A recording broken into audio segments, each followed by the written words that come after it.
fresh pot of coffee directly over my tongue. Oh, honey. Those are your first words. Those are live now. Everyone heard that. Hello, world. How many people is everyone? Roughly 2,000. Yes. Oh. There. Well then allow me 2,000 of Ari's More so. enraptured followers to tell you the story of how I scalded my penis. Twice. None of that. Because- None of that. Anyway. Oh, you got 10 people watching right away. Oh, sorry. 9 people. Only 9 people tonight. Technically 8, because one is me watching. Alright, One is me now. let me check in and see if I got any of Gotta artificially boost those viewers. I do it mostly so I know what people are seeing, so I know when my stream starts tanking due to connection issues and stuff. Yeah. But it's fine. Hello, Fagoth. Welcome. Apparently it does not count you. Sammy said hi. I see Sammy. Corbus. Hey, Goth? Yeah. Double F-A Goth. Fagoth. Don't worry, Corbus. You'll be able to meet your own face soon enough. I am just curious what a fae from northern Italy and Germania is doing here. In the land of the Cormacs. I have cousins. There is no booty to be found in this dominion. I don't know, I've got... Eudocia's got plenty. While Eudocia does have treasure beyond most measures. She has huge tracts of land to, grow bountiful harvests on, right? Yeah. Also, now that I'm the only lady in the party, I gotta make up for it. Oh, you've got another lady. But you have to make up for her too, because she's as flat as a board. Yeah. She lacks the huge tracts of land. She simply has really good supernatural assets. Not make phenotype-based comments when we have a Tzimisce in the party. I mean, yeah, I was gonna say, like, Corbus could change that. Yes, we've seen tons of dead pigs, just, Oh, I don't know why, but that, like, the idea of someone flesh crafting and using the flesh of, like, dead pigs. Well, would you like to know what... my body? Would you like to know what Aisha's assets are made out of? Please.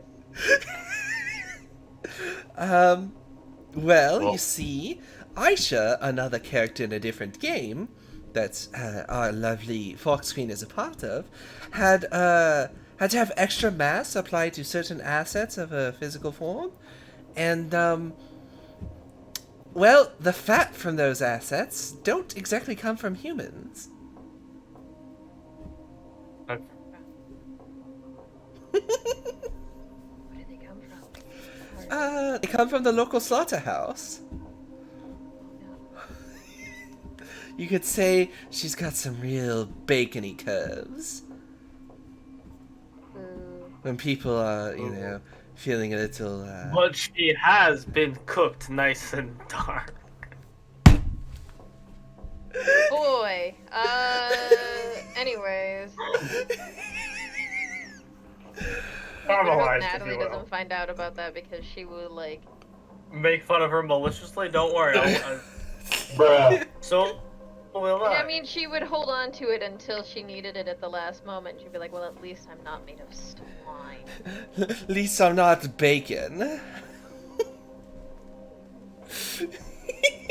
least I didn't have to give myself pig tits. These are the people with which I am going to be spending eternity. No. Eudocia and Eudocia would Corbus. Well... No, we're going to stop that train of thought right now.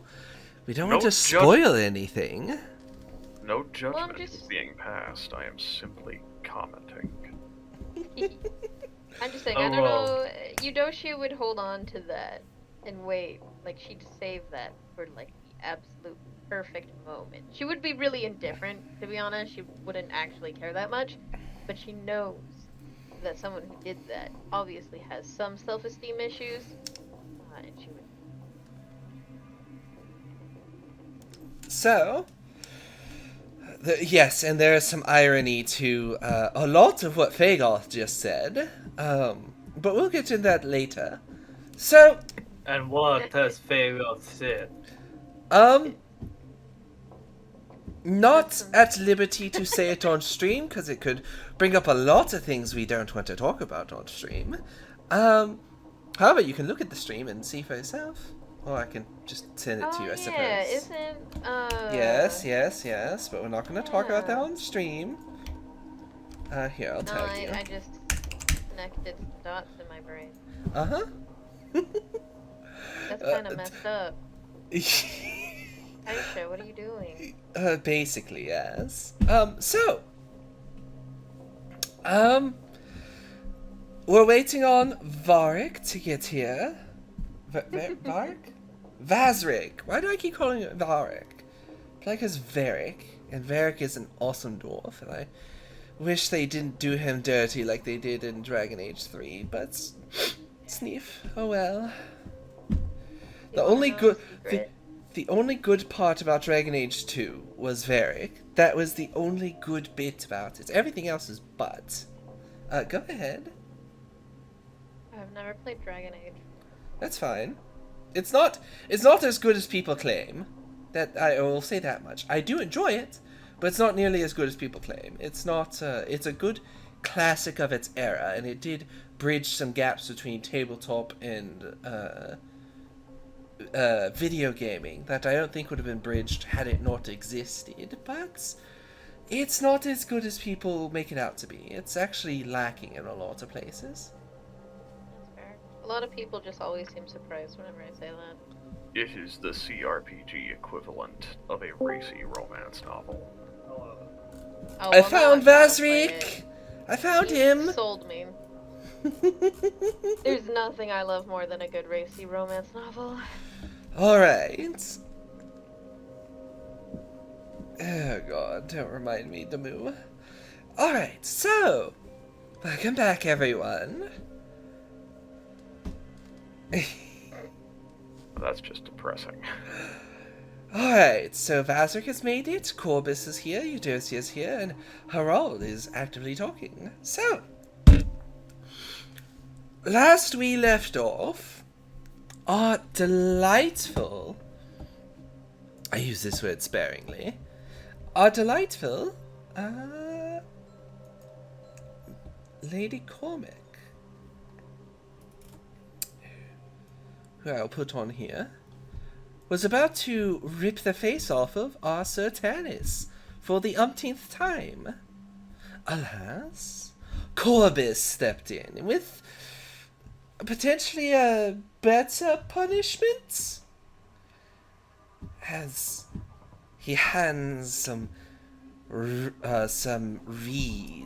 to Sir Tanis, who doffs his armor and proceeds to whip himself with these reeds as punishment in place of having his face torn asunder.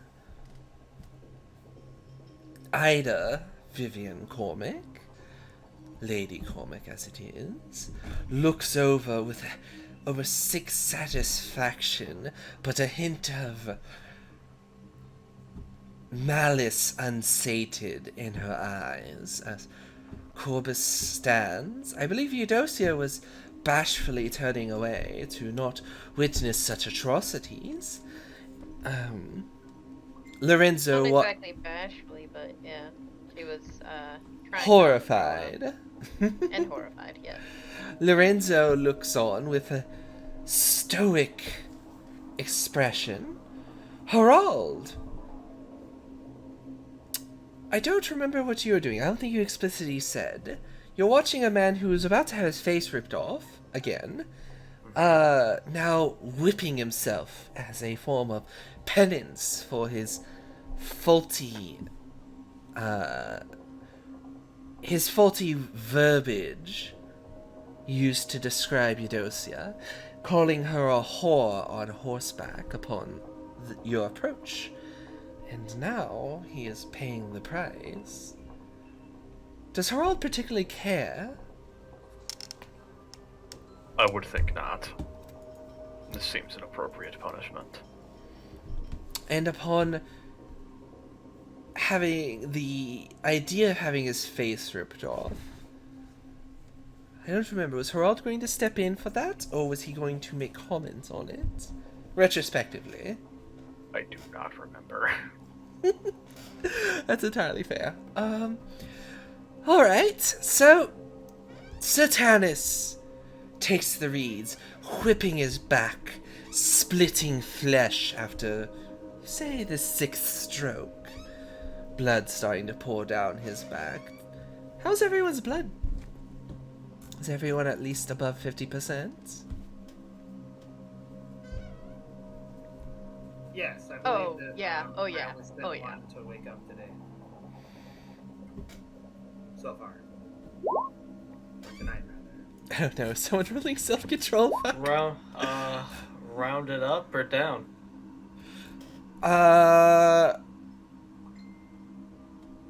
Wait, what? Oh, because Round gotcha. it up or round it down? Round it up. I am at half. You're exactly at half. Exactly at half. Let me look at your path rating then, just to be sure. Okay.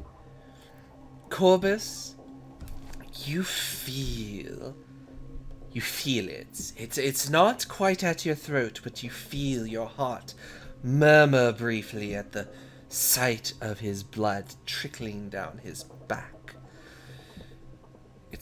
It's tantalizing, taunting. You feel your fangs wanting to come out, but you manage to keep yourself composed for now. Had you spent a little more blood doing anything else, you might have risked going into frenzy at this moment. Luckily, we've avoided that dark fade, and Corbus will just remind himself that to do so now would be to behave shamily before his peers, and you just can't do that. Before his peers and before, regardless of her actual stature from a personal perspective, she is still a lady, and she is still in charge of this domain. But the minutes pass, and Ida begins to have a bored expression. She waves her hand. "That'll be enough," she says, as I try to remember exactly how Ida sounded in my head. And Tanis drops to his hands, already on his knees, and the reeds fall to the ground, soaked in his blood, and his back continues to bleed. Her eyes then turns to Corbus. "How about this, Corbus? How about you fix Tzimisce? You are of such lineage, are you not? This is doable. I will owe such boon to you, or simply ensure that going forward we have a little more trust. I'm sure Tzimisce would appreciate it, wouldn't you?" she says, reaching over with her boot and idly lifting his chin to look up at her. As much subservience as his scarred face can muster, he nods his head against her boot. Good. Now, if you attend to him, I'm going to investigate your friends. Of course. And of course, Lady Cormac, we are great friends, by word and by bond, and I will fix your man. Look at me, son. Let me see what the damage is. Let me see what the damage is. Sir Tannis lifts his head, and the new marks would be relatively easy to fix. They are about half-inch incisions into the side of his face, and at such a shallow angle that you could easily heal those. And reasonably, you could fix his eye without having to patch up his face. It would require you really digging into his skull to do it, and as such, and will just simply take time, but you can do it.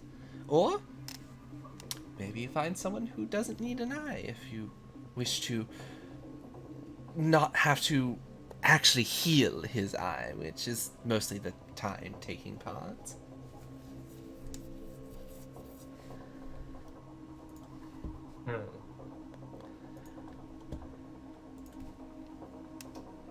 Corbus will look at her. Look at I Harald. need you. Yes, look at Harald. I need you to find me strong drink, enough to put upon his ass. I wouldn't say that. That's not polite. Sorry. I need to focus up on language. Enough to put him to rest. He will not want to feel what comes next. Harald blinks for a second, and then just a hand slowly starts going for the mace in his belt. He said Just kinda a drink, pulling it- to be fair. He did, but he's just kind of pulling it up, not really saying anything, but he's like, I can do this way faster. To be fair, you can do it way faster another way, too. Oh, that's fair. That's fair. Oh, I suppose he would consider it and look at Harald, obviously not wanting to go buy something. And Corbus will just kind of look at him for a moment and tilt a brow like, Just and then he'll wave him off like, never mind. just like slight shrug of a shoulder, like, it'd be faster. It's like you have two Ventrue. They can just tell him to sleep. Well, actually, I'm gonna I did. I'm gonna kill two birds with one stone here. We're gonna take his hand, Uh-huh. and we're gonna bite him on the wrist and take a blood point. Are you going to let him know you're doing this? Or at least give him a moment to respond? Or are you just going to nom nom nom nom? I'll be lifting it, and right before he bites down, he says, "Do not resist, and let the sleep take you." You And then he'll bite. Harald and the others kind of glance a moment of, like, grateful regret upon his face, as well. For those that don't know, the kiss brings on a great euphoria that is equivalent to what the French call a little death. And, well, given the time period and some of the thoughts on male interactions with other male, it does give him a brief pause. But he's grateful that he's likely not going to remember a damn thing after this.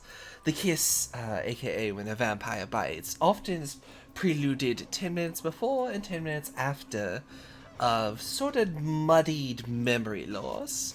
If someone truly thought about it, they could remember it, but most humans don't. Most humans are like, oh, that was a good time, and they just don't really give it a second thought unless pressed on it.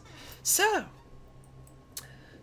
Tannis blinks a moment and then, as if he's about to protest, and then pauses right before he's bitten into, and his eyes sort of flutter back, and his body goes stiff for a moment, and then a low groan of acceptance as he leans back onto his back and lies on the ground helplessly.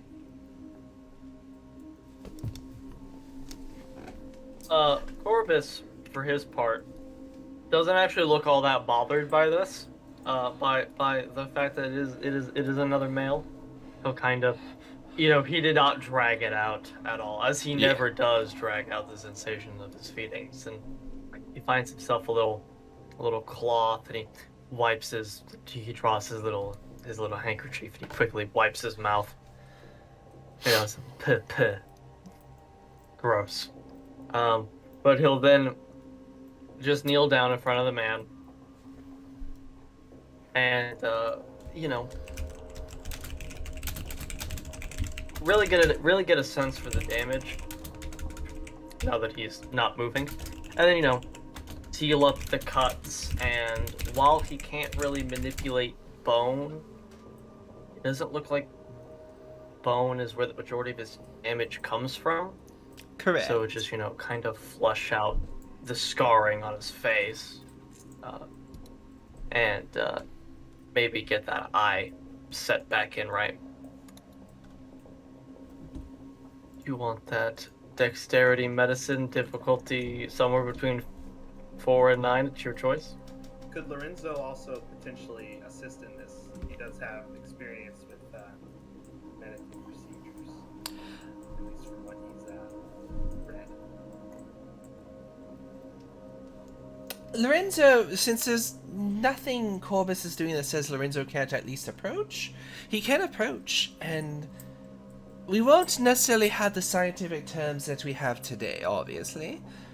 Yeah. But he could potentially give some coaching on anatomy, or even offer a discussion of sorts as an introduction, because you've not formally been introduced to Corbus as of yet.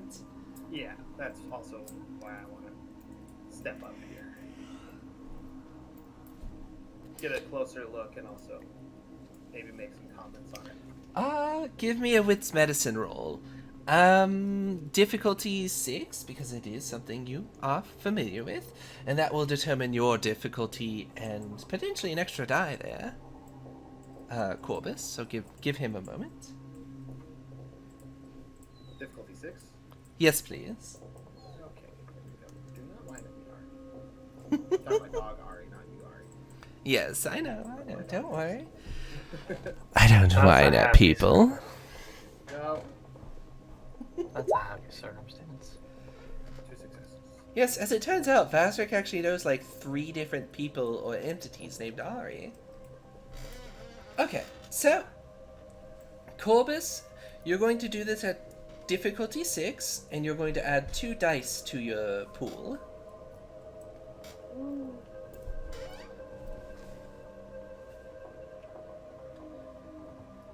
Yes, Lorenzo will come by and say, I do not believe we've met yet, but my name's Lorenzo. I have some experience with human anatomy, actually. And he'll offer some help with his knowledge of anatomy. Corbus will look at him. Is he wearing any form of priestly or otherwise religious garb? I have a cross on that's on a chain around my neck. How very heretical, Corbus says, as you express to him your familiarity with human anatomy, but will not refuse his advice. But just Science that is not soft heretical. reminder. But dissection is. Yes, taking apart the body is indeed at this time period anyway, is technically heretical. It's defiling the dead. Mhm. Now, whether Corbus actually cares about this is another story. At least in the context given. Corbus, you reaching your fingers, we're going to say the eyeball itself is flesh in this case, because I don't want to get into technicalities of what it actually is for the sake of flesh crafting. You reach through and your fingers sort of rub against the ocular bone, and you listen and sort of feel around for what Lorenzo is offering.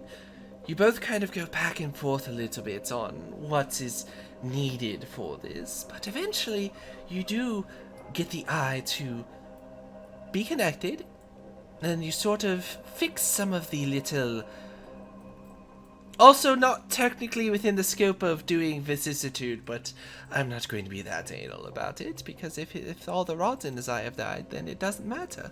But you managed to sort of unbreak those ocular rods within the eyeball itself, and as you pull your hand back and, his eye wedged open for the moment, you see color returning to it. It might not actually be operable for another 24 hours or so, as it slowly returns to working properly, but the without fucking with his face anymore, his eye seems to be working fine now. Now he just needs to wake up and hopefully not remember any of what just happened. I guess while Corbus will be working on this, he would remark. How would he phrase it? I jest most. Tell me, have you ever taken part in a dissection? I have observed. I have observed one, but typically, most of my knowledge comes from books.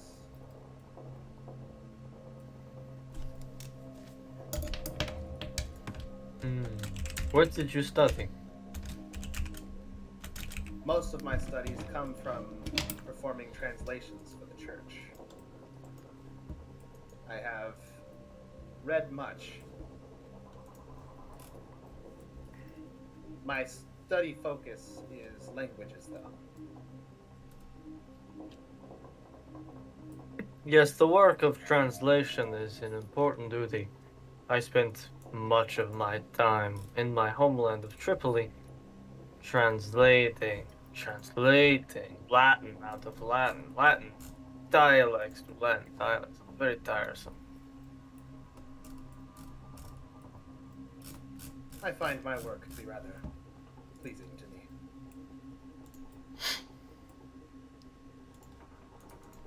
It's like an art form. Anything's an art form if you squint hard enough. That's what makes it art.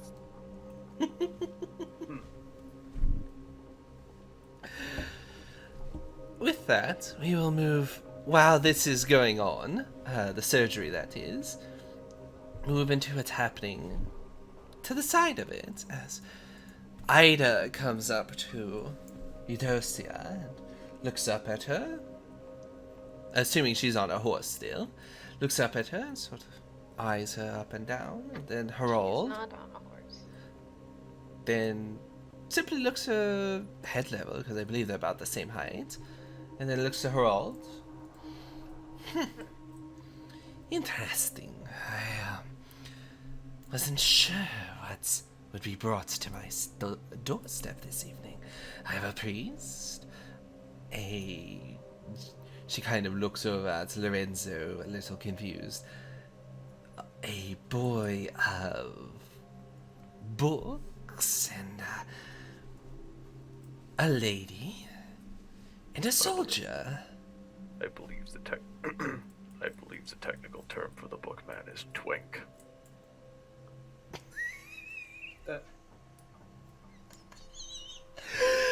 Harald, I'm going to beat you. I hope you know this. You will try. Eudocia would That wasn't in use character. use a scholar. Yeah, yes. I was never one for books. I am much more interested in how one can properly assert oneself. That you are two of, who is it, Dominique's children? Is that true? Yes, ma'am. We are of Dominique's line. How delightful. She kind of eyes Antoinette, who seems boredly to be sitting upon her own horse, literally just looking at her fingers and toying with her glove as absently as possible. She gives her a long, very stink eye sort of expression before turning back to you two. And you are a lady? What is your name? Oh, I am Lady Eudocia Bringus, and this is, of course, my companion, Sir Harald Kroll. I see.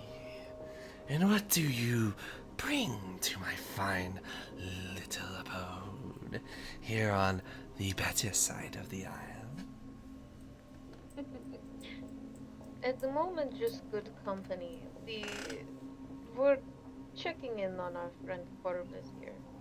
We've been gone for quite a while, and Sir, Lord the Firo had grown concerned. I bet he had.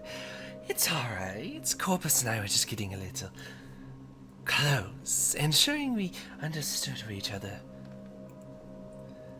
places our loyalties, and understanding how we operate, and understanding what makes us tick. And do we understand each other then? Corbus, Lord Tharnmer and I understand each other perfectly, but I am unsure about you. You both are relatively new. You're young fledglings, and deliciously mouth-watering, I think is what kind call it. Curious what your future plans are. The mouth-watering comment gets a barely perceptible twitch from Harald's eye. Well, for the immediate future, we are planning, of course, to accompany Lady Dominique and Lord Thanmor, or Sir Thanmor, to Athens, where we will continue our training and education under Lady Dominique. As for future plans, is to be seen at the moment, though I have a few ideas bouncing around. I see. You may rest assured that once we leave this isle, we have very little intention of ever returning. Oh, I suspect as much. Especially if Lord DeFiro keeps trying to hold this place down. It's going to get really, really uncomfortable. That said, I think the parting gift Lord Thanmer wishes to give upon us is going to be quite delicious. I can't wait to sink my teeth into it. But we've sealed that deal for the most part. We just need to ensure that it works properly. And at this point, Lord Thanmer and Augustino would be finishing up work on Sir Tanis, who is slowly starting to wake up from his groggy state. How did it go, Lord Thanmer? Is it done? Can he see properly to not misjudge individuals approaching my abode? Well, he'll kind of start he'll kind of look around. Is there any water? Like buckets, wells, anything like that? There is a bucket nearby you could grab if you wanted. He'll grab the bucket. Look, is there any liquid in it? Mm-hmm. There's water. And he'll walk over and dump water on his head. Sir Tanis groans and squints his eyes shut as he sits up upright, his dirtied and bloodied back present for all to see behind him, of course. And he blinks a few times and looks around, looks at Corbus, sort of, waves a hand in front of his face a little, and it seems to be fine, amazingly. Thank you, Lord Corbus. Yes, Mr. Thames. You've been done this honor.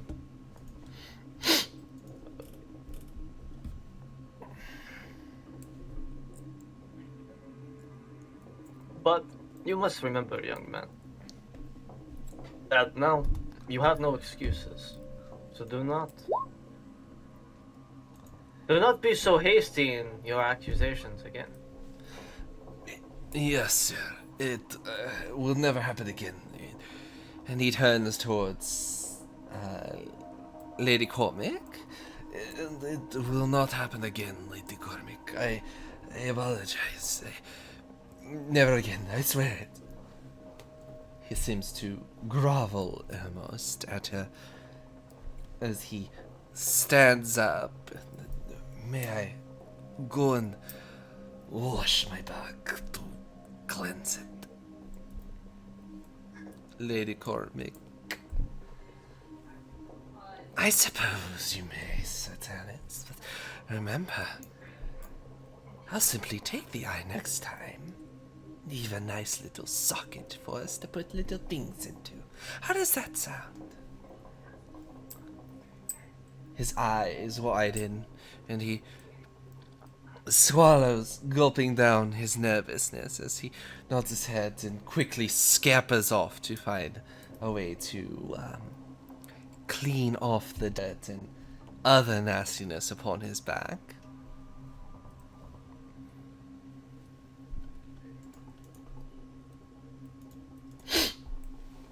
Cormac turning to Lorenzo at this point and approaching, sniffing the air around him. Go ahead. Sorry. As your acting apothecary, I cannot suggest ripping out his eyeball and placing foreign objects in the socket. Oh, I don't really intend to do that. But it's a good scare. Did you see his eyes? The mortal fear in them is... I would love to see how they squirm when there's little worms hanging above their head at night. But you, scholarly boy, what is your name? Lorenzo Augustino. Delightful, and she sniffs the air around him as if to sort of gather some sort of information on him. And what is your blood? I wish to know it. You're in my domain, after all. I'm a Cappadocian. And your servants? She says, whipping her hand back, but not looking at Antoinette. She is not my servant. She is my bodyguard. She is... I forgot what it's called. Lamia? Mm-hmm. She is Lamia. I see. So the Lilians do exist.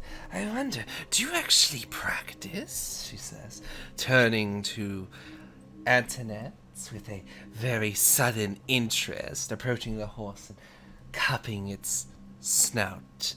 A sudden dowerment coming across the horse as if it calms down very quickly upon her approach. Antoinette looks on, looking back to Lorenzo and then to the woman. If I practiced, I would not be here. Now, please, we'd like to go. At least I think. Lord excuse me. Lord Agostino, would you like to go soon? I believe we have seen all that we can here.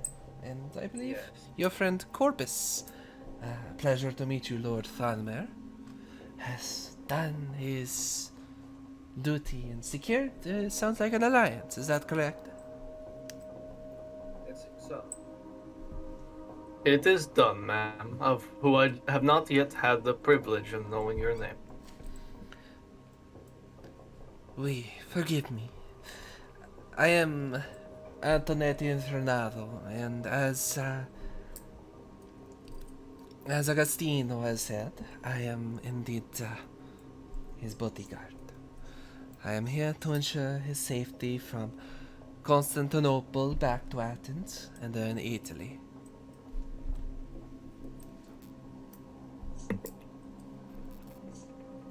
You are his bodyguard. Mm-hmm.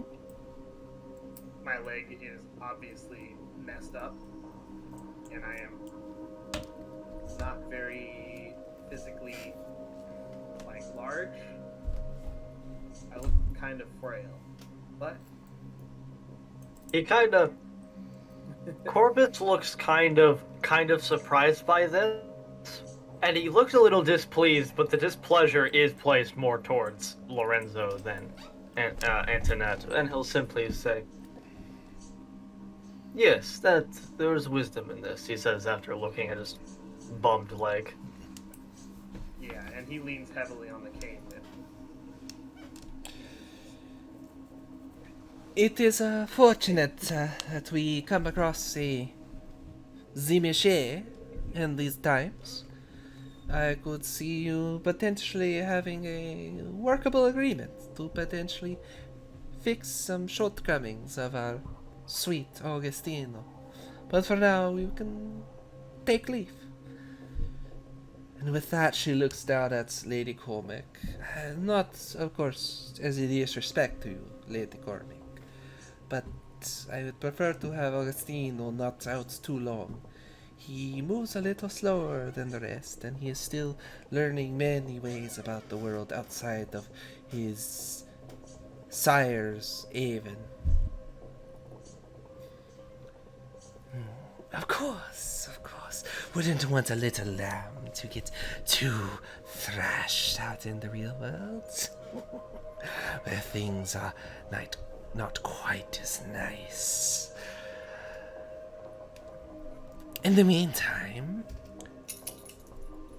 Lord Thalmer, please be wary that if I find your agreement slipping, we might come to odds. We wouldn't want that, would we?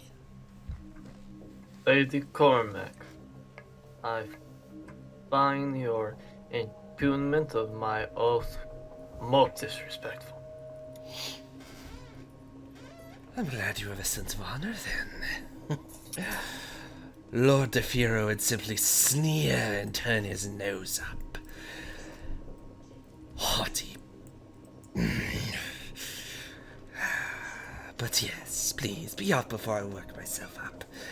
I need not think of Lord DeFiro any more than necessary.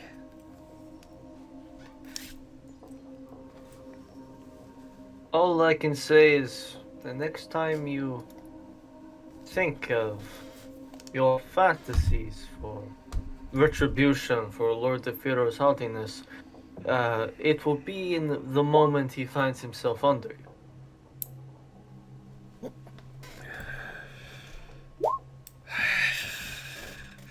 Do not give me such hope.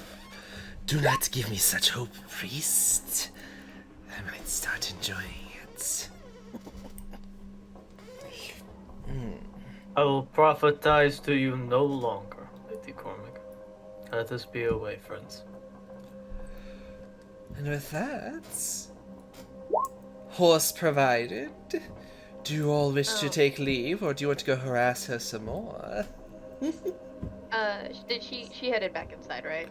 Yeah, she started. Well, you're kind of just outside her territory, and she's sort of or outside the town, so she's heading back into town. Okay. Roughly what time is it? Oh god. We've had this one night for I think like 3 or 4 sessions now. You're right.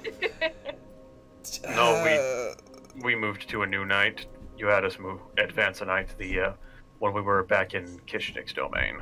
Yes, so from Kishnik, so it is the same night. You're on horseback, and honestly, I mean, if you look here, like, we'll go down there, there. I mean, despite how big this isle looks, that's only like 17 miles? That's not terribly far on horseback. Now, granted, it's 15 hilly, meters? so you're... miles. Or I guess no, it's miles. Yeah, it is miles. I'm sorry. 'Cause I just put it as M. It should be MI, but Yeah. I didn't feel like get you. doing I it. was like, meters. Hold on a No, moment. no. These are This miles. island is minuscule. It's still minuscule. It's still 17 miles. It's like... I was just like, I think you guys it's- are like fighting over a county.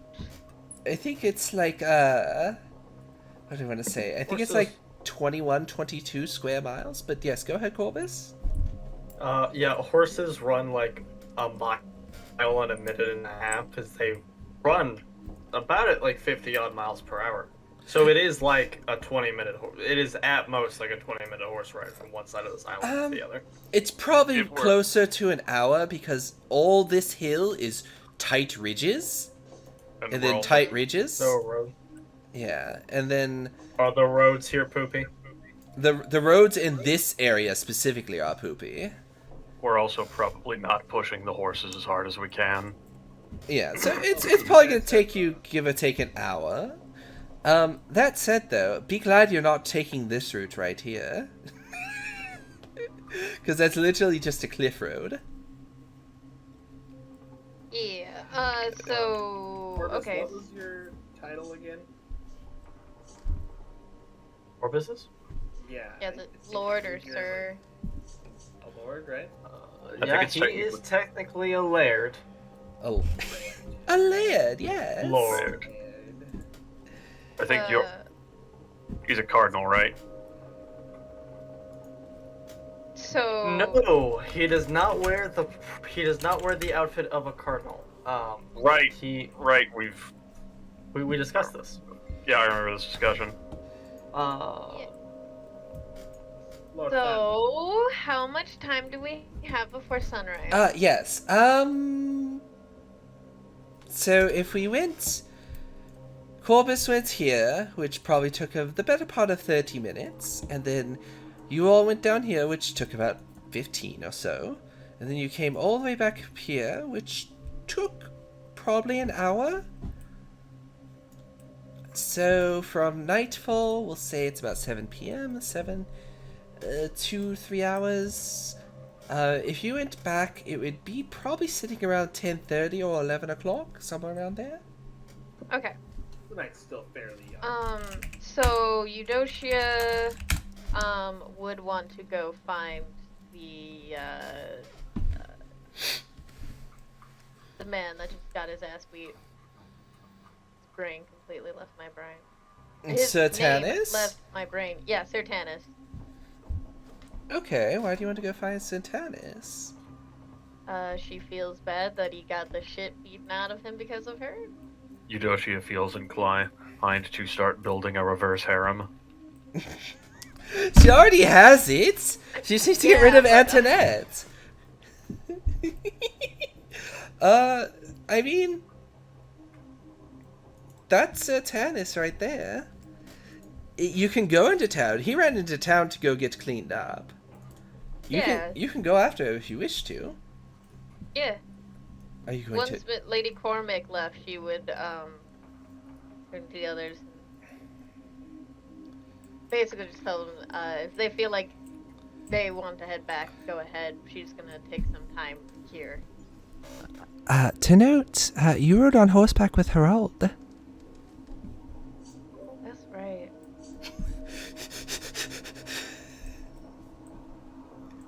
She'll find it on our way back. if Harald doesn't stay, she'll be like, "Yeah, I'll just find another way back. It's not a big deal." Yeah, I don't think Harald is leaving Eudocia without armed escort. Lord Thanmer, a moment of your time, if you don't mind, before I leave. I will have your moment. Speak to me. Before that moment happens, Thanmer, aren't you leaving as well? Can't you both just talk on horseback? Yes. Alright, would you prefer to talk on horseback instead of... Yeah, Standing around? Let us speak while we... No, just get on your horse and stand there on the horse. You don't have to go anywhere. No, I'm kidding.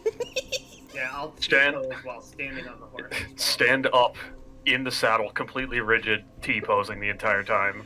Alright, so A little, you both grab your horses and... Well, I guess Antoinette helps you onto your horse, Lorenzo, and then Thonma gets his horse, and you both start trotting along.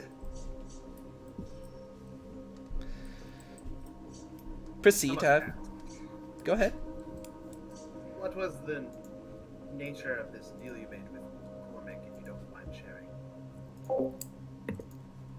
Unfortunately, I do mind sharing. Understandable. It is... well, let me ask you. Why did you ride out with the young ones? I was asked to by Kishnik. Or not Kishnik, sorry. Lord DeFiro. My bad. I got the wrong name. I was looking at the village thing to remind myself, and I ended up with the wrong one. You're You fine. feel- I would have said Lord DeFiro. As recompense for a boon. Do you feel loyalty to this Lord Thefiro? Not necessarily, unless he can offer me more resources for my research than other contenders. A fair perspective. I appreciate your honesty. Even if the secrecy of my oath does not mean that I can do the same.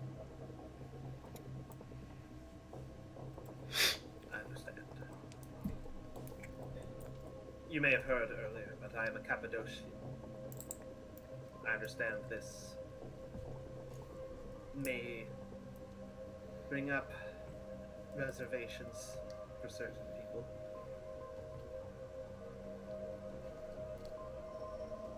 I have no reservations about your art. There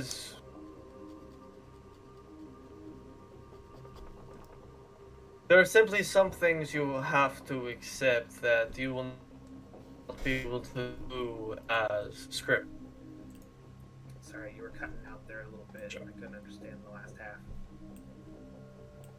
Unfortunately, I have come to the revelation that we cannot always live as scripture.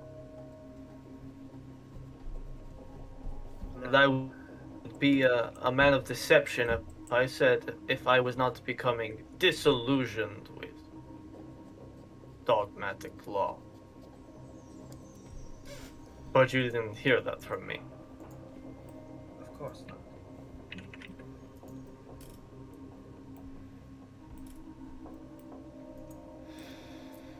I myself found my faith tested when I first turned.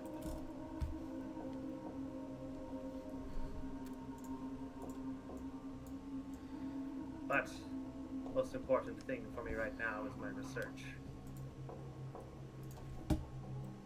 Tell me, have you heard of a witch in Contia? One who practices the raising of the dead. I've heard of such things. I went there to investigate myself, and what I found was evidence, rather. I haven't found more of them. But there was evidence of a ritual being performed to create a trap of sorts around Contia, keeping spirits within its borders. Whoever it is, seems they have it contained for whatever purpose they are using it for, perhaps to garner power for themselves or have their own personal domain for themselves to practice their art in. But I would like to learn exactly what the nature of this is.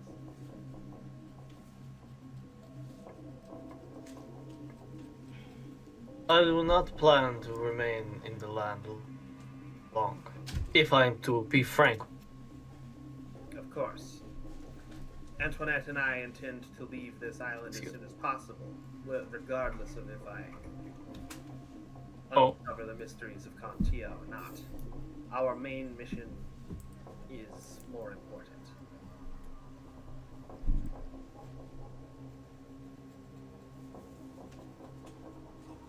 Then, my friend,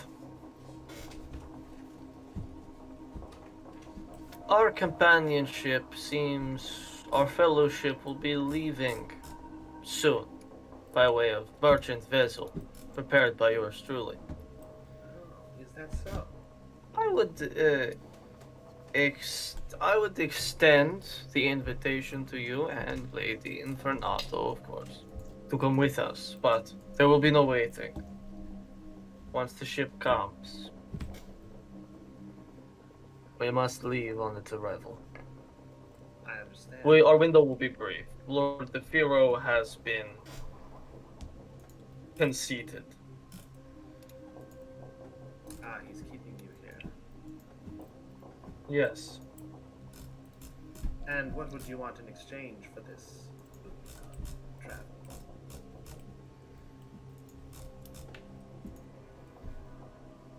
You are making your way to Athens, yes? At some point. Well, that is the location of which we seek. So remain in our fellowship as we do so.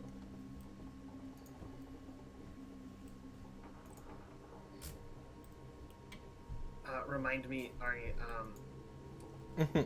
is my main task to return to Italy first? Or not Italy first. I think they said Constantinople and then came here and then go back. I think Athens was mentioned on that? Yes, so Okay. Athens is where your sire currently is doing research, and then that is where you and Antoinette will arrive, and from there, Antoinette, your sire, and you are. The plan is to go to Italy. Whether they will actually be able to go with you, or whether you will go later, or however that plays out, is still up in the air. But you're supposed to meet your sire in Athens, who is currently helping with a recent uprising there, and trying to get the duchy under control. Okay. Yes, I do intend to go to Athens. Or not. Good. This is perfect. Additional, then remain in our fellowship. I'll make sure you get to Athens very soon. That is the cost. Can you pay this price? I can. And in the night, it is safer to move with a coterie. It would be sound logic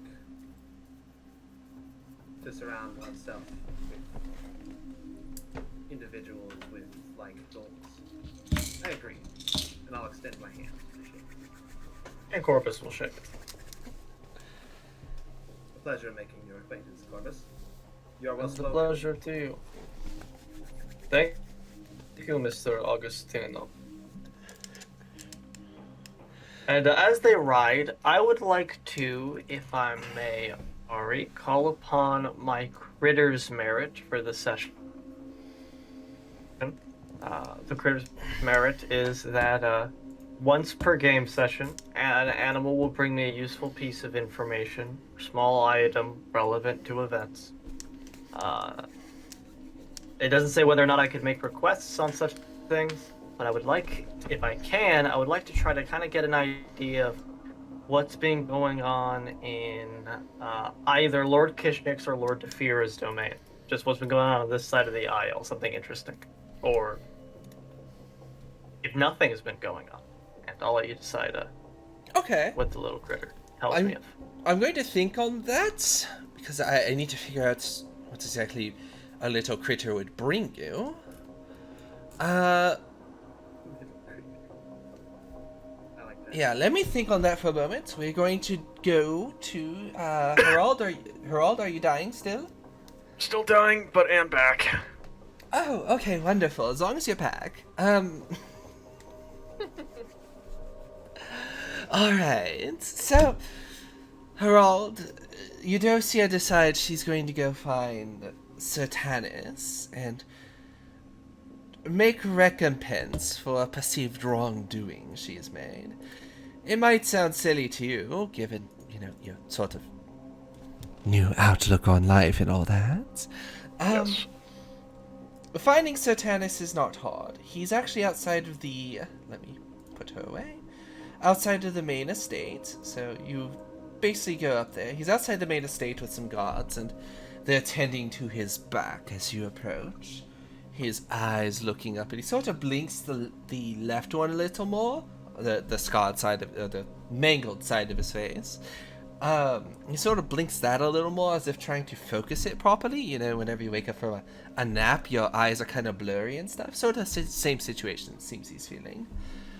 As he sees you approach, and his eyes get very wide very suddenly, and he looks a little uncomfortable, maybe even scared, as you both approach. And he quickly waves off the guards and stands up at attention. Yes, Lady Brinks and Sir Kroll, is there something I can do for you? Oh, no need to stand. Please, make yourself comfortable. You've been through quite the ordeal for me. I have come to, in a sort of way, make amends. I feel partially responsible for such brutal punishment. I had hoped to just check on you and make sure you were physically alright. Physically, I am fine. My pride might take some years to mend, and my back will scar, but I will be fine. In truth, I came out a little on top with this. Your friend Corbus did me a great service by fixing my eye. I again apologize for calling you such untrue names. It was unintentional, and my sight was blurred at a distance. I simply saw your silks and saw you on the same horse with another figure, and sort of just had to guess. Why was your eye damaged in such a way? Lady Cormac has a habit of taking punishment out very expertly. She has torn this part of my face off several times over, and at one time her claw nicked my eye. I am so sorry. That is a rough position to be in. Please, rest. Sit. She will gesture, I guess, to the ground where he'd been before, and she'll approach him. Yeah. It is fine. I can stand. It was easier for them to tend to my wounds while I was sitting, is all. I shouldn't stay too long either. Lady Cormac will likely want something for feeling. And he kind of looks between you two and gets a sheepish expression upon his face, bows his head, feeling one-upped, I think, is a proper term for it. She did not appreciate the child of Dominique's having such powerful friends around her. Understandable. And she will approach him and, like, reach to take his hand. If you'll let her. He winces a little, obviously one who expects punishment, but he lets her take his hand.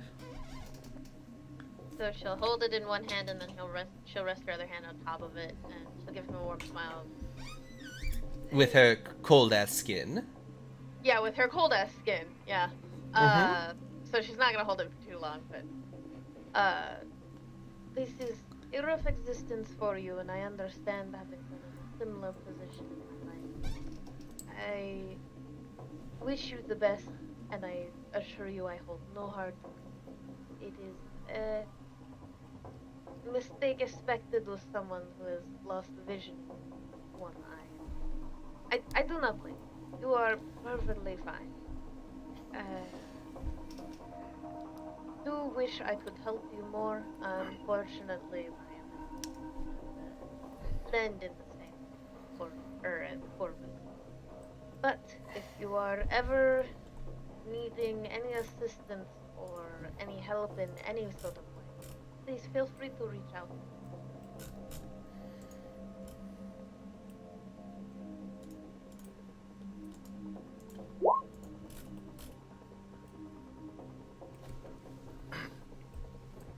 He looks at your hand for a long time. Obviously, his fingers start sort of flexing a little, and he eventually pulls it away due to the cold, but he looks over his shoulder, looks over the other way, and swallows again. He seems to steel himself. In truth, if ever there were an opportunity that in unfortunate accidents may happen to Lady Gormick, it would be a shame, no? Eudocia would give him a knowing smile and nod her head. I understand. I hope you have a good rest of your evening, and hopefully you will stay on her side. On her good side. We should be heading back, but I will keep you in my thoughts. Have a lovely please. Should such a thing be on your mind, do not endanger yourself. Please. Of course. A look of regret forms upon his face, as clearly someone who is fighting his very, very strong blood oath within his blood. But he smiles anxiously and nods his head, sort of waving. Thank you again for your kindness. Do please be careful and have safe travels in your evening. You as well.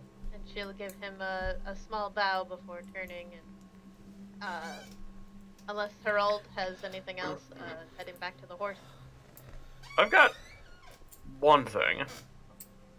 By all means.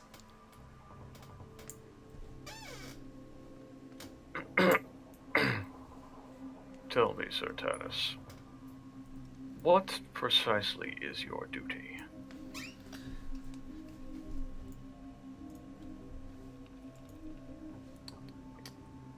My duty is to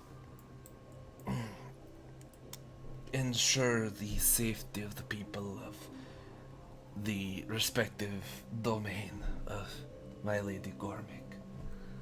I am here to ensure that the guard are paid what they are paid, and that the people are not left wanting, within reason, of course. Then along those lines, perhaps it would be appropriate to escort individuals whom your lady sees as a potential threat to her authority out of her domain. And most important, and perhaps it would be appropriate still to see them all the way to their destination. You wager a potential appropriateness, but that would not go over well.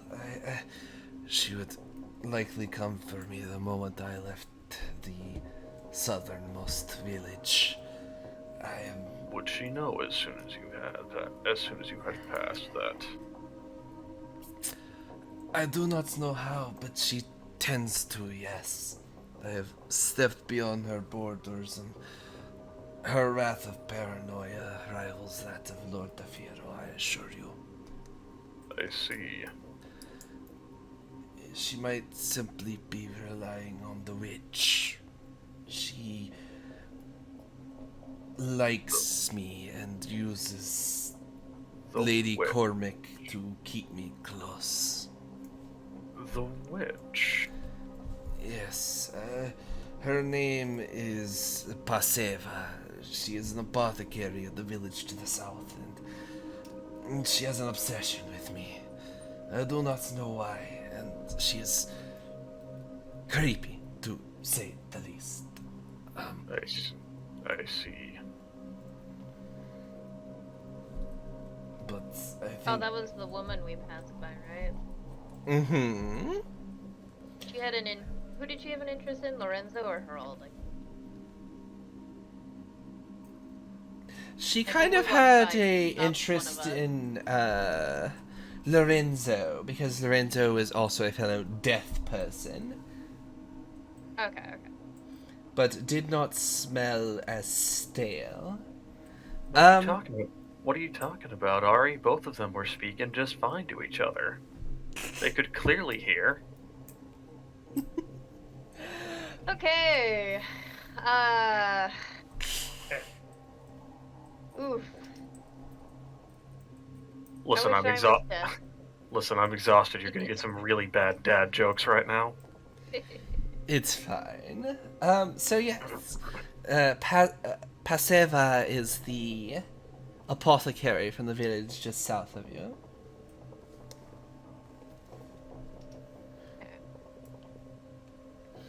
She wants me to stay around and thinks if I magically leave the boundaries of Lady Cormac's domain that I'll vanish. And if Lady Cormac sees or has heard I have left again, even by a step, she will come with the fury of whatever creature resides in you, I suppose. Forgive me, I am overstepping my bounds on what I should speak on, but no, I will happily escort you from the village, but I do not wish to incur her wrath upon you or myself again. Of course, please, rest. He says this obviously a little more concerned with himself, as, you know, he just met you, but... Yeah. Now, to put this in perspective, for players who have had a history of dealing with consistent elders, the people in the villages, the kindred within the villages, are not actually scaled much past you. This is intentional, as you'll deal with elders in due time, but I want most of what you deal with to be kindred who also need you as the various contacts and or allies, and not just bossing you around to send you places. There will be instances of that, but Cormac, Kishnik, and Defiro, where they talk a bit game, are not actually that scaled beyond you. That said, Gangrel Claws are still terrifying, and Brewhaw Potence and Celerity, sometimes dice just roll hard. And to Satanis, she might as well be a god. One, because of blood bonding, or the blood oath in Dark Ages times. And two, because, I mean, she's torn his face off so many times. So, Yeah. there's reason for him to be scared and to think she is all-powerful, but beyond her owning domain, there's no reason for any of you to really think she is on the level of, say, even your sire, who is the eldest you've actually met. Not that any of you have asked anyone's age, per se, but she's the eldest individual here. But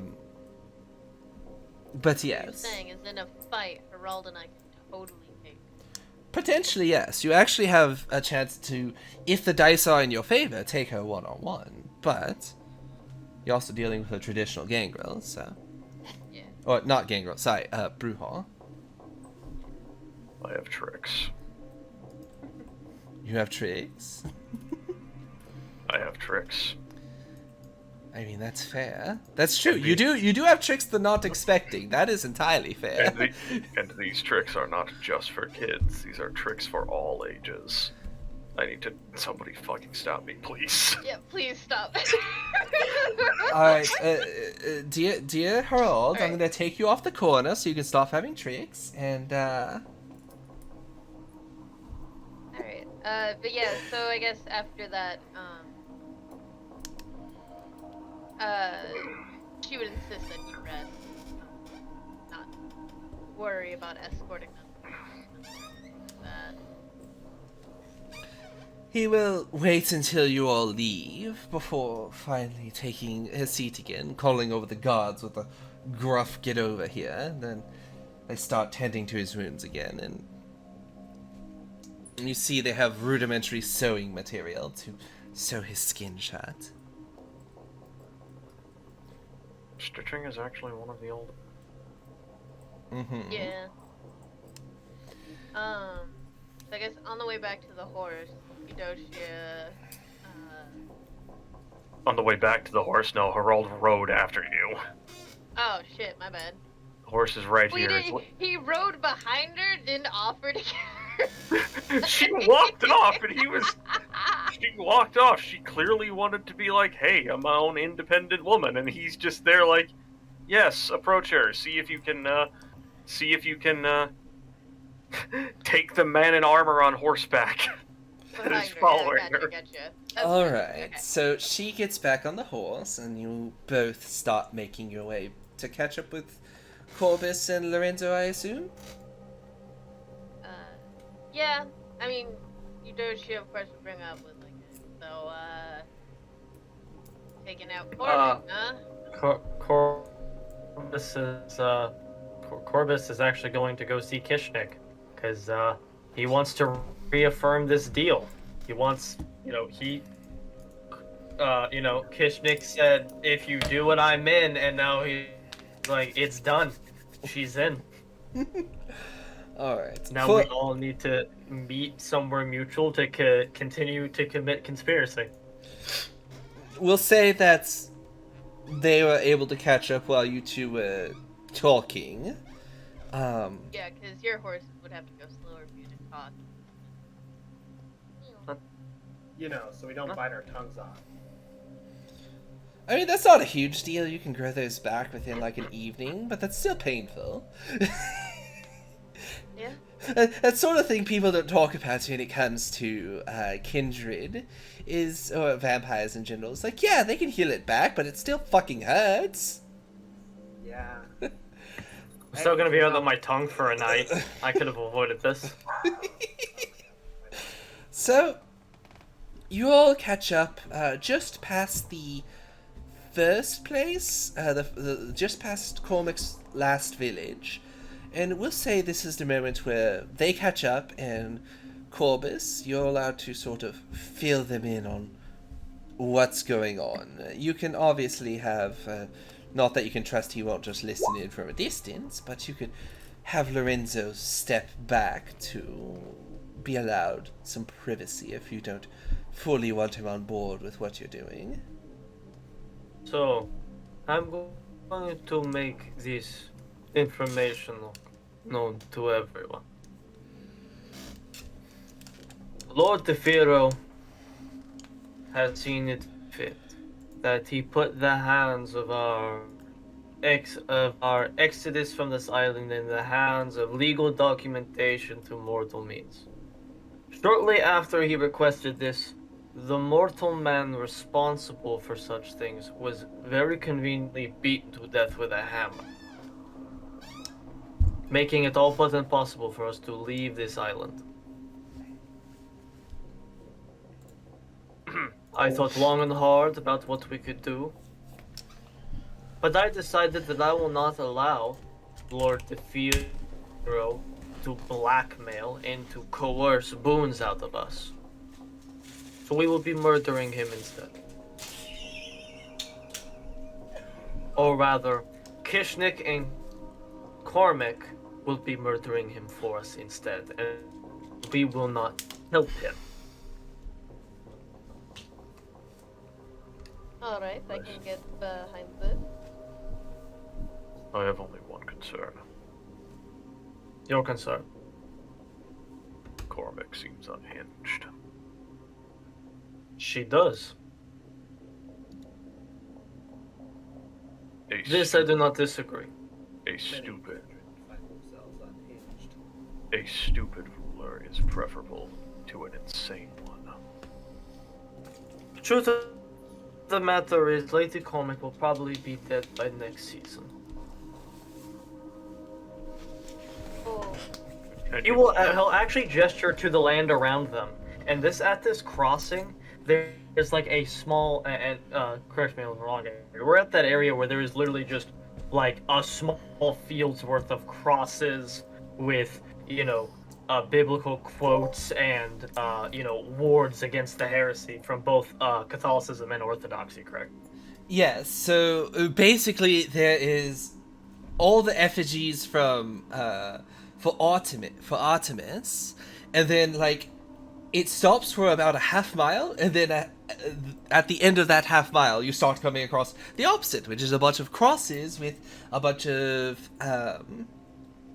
as he stated, paper with various scriptures and psalms on them, as well as religious rites for exorcism and banishments and, demons yea be gone, that sort of stuff. I'm not proficient in religion, so I'm just sort of amping it up here. Don't sue me if I say something absolutely incorrect, chats. But So yes, look there. carry on. So look there. And there you see many crosses of the Catholicism. And there I see with my eyes crosses of the Orthodox. The good people of this land have become so concerned with Cormac's imposed madness on the population and the way that it's inspired fear into the mortals, that they are violating that the Christians of this land have openly defied the dogmatic law of fraternization.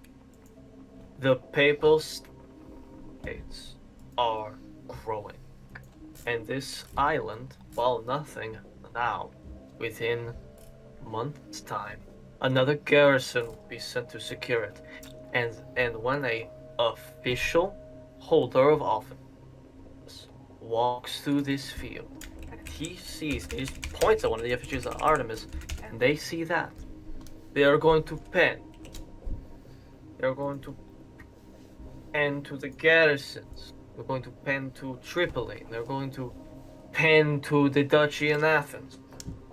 And then they're going to send an army. It'll be like And an there will inquisition. an inquisition. Like, What in? has the wait, have the Inquisitions Inquisition haven't not- happened yet. We're li- Oh, You're- never you're- mind. You're like I was 150 years early. I'm sorry. Ignore that. Then. here's this idea I've just come up with. Yeah, we should make this. We should make the Spanish do it. The fun fact: the My bad. the founder of the monastic order that is primarily responsible for the Inquisition is still alive. Dominic is still running around and trying to get Francis to put on an actual shirt. Good God. Yep. Okay. One, Vazrik, Mr. Lorenzo, please lean a little closer to your microphone. Two, would you like to fill? Yes. Would you like to fill that in with another phrasing? No. That's Maybe. fine. Maybe. No, it's fine, it's fine, it's fine. No, Okay. okay. Oh, Crusade. Yeah, that's what I was intending to say, and I said Inquisition. God. To be fair, this is a small island. A crusade for an island is, Yeah, the Crusade lasted. Send them for on a quite crusade while. for the Holy Lands and tell Sure. them that they gotta pass through this island. It's not technically wrong. That's Yeah. really not technically wrong. So, carry on, Corbus. Never mind. I said it dumb. A tiny side note. Crusade would actually be the appropriate term, because what we consider crusades holy wars at this time period, a crusade is just any militant action taken by the church. Putting down religious rebellions are called crusades. Okay, so we will simply say that Lorenzo said crusades then. Yeah, there we Yes, it is inevitable. If the garrisons here weren't being fractured by Kishnik and the Pharaoh, a crusade would probably already been called. That being the case, then,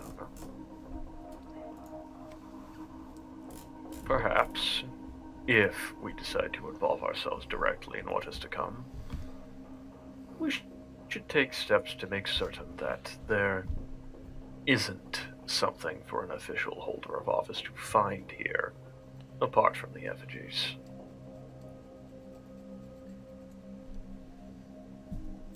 I would actually argue quite the contrary. You want them to find Corbic here. Yes, I do. Because you're right. She is insane. The Pharaoh is too arrogant, and Cormac is too deranged. As it stands, as far as we know, Kishnik is the only viable ruler of the island.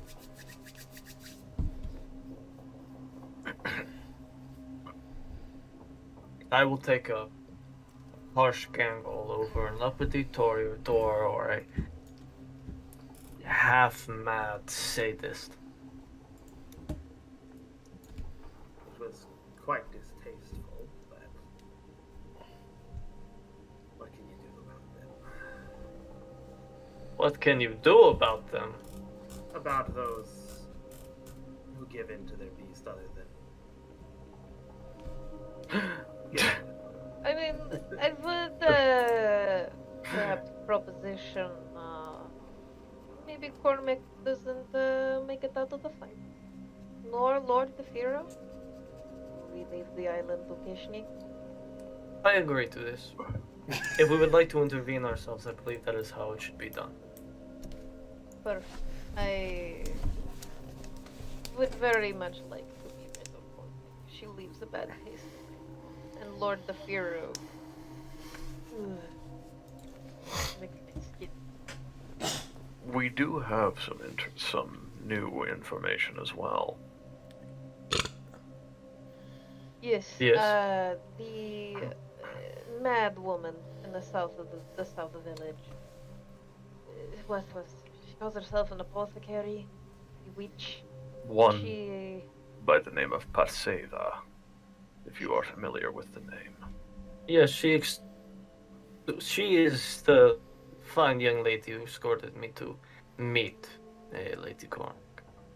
Nice. yes, she seems to have some sort of obsession with Sertanis, as well as the investment in Cormac keeping her land. Yes, I feel I understood this correctly. You said she was a witch? And she is just the pagan.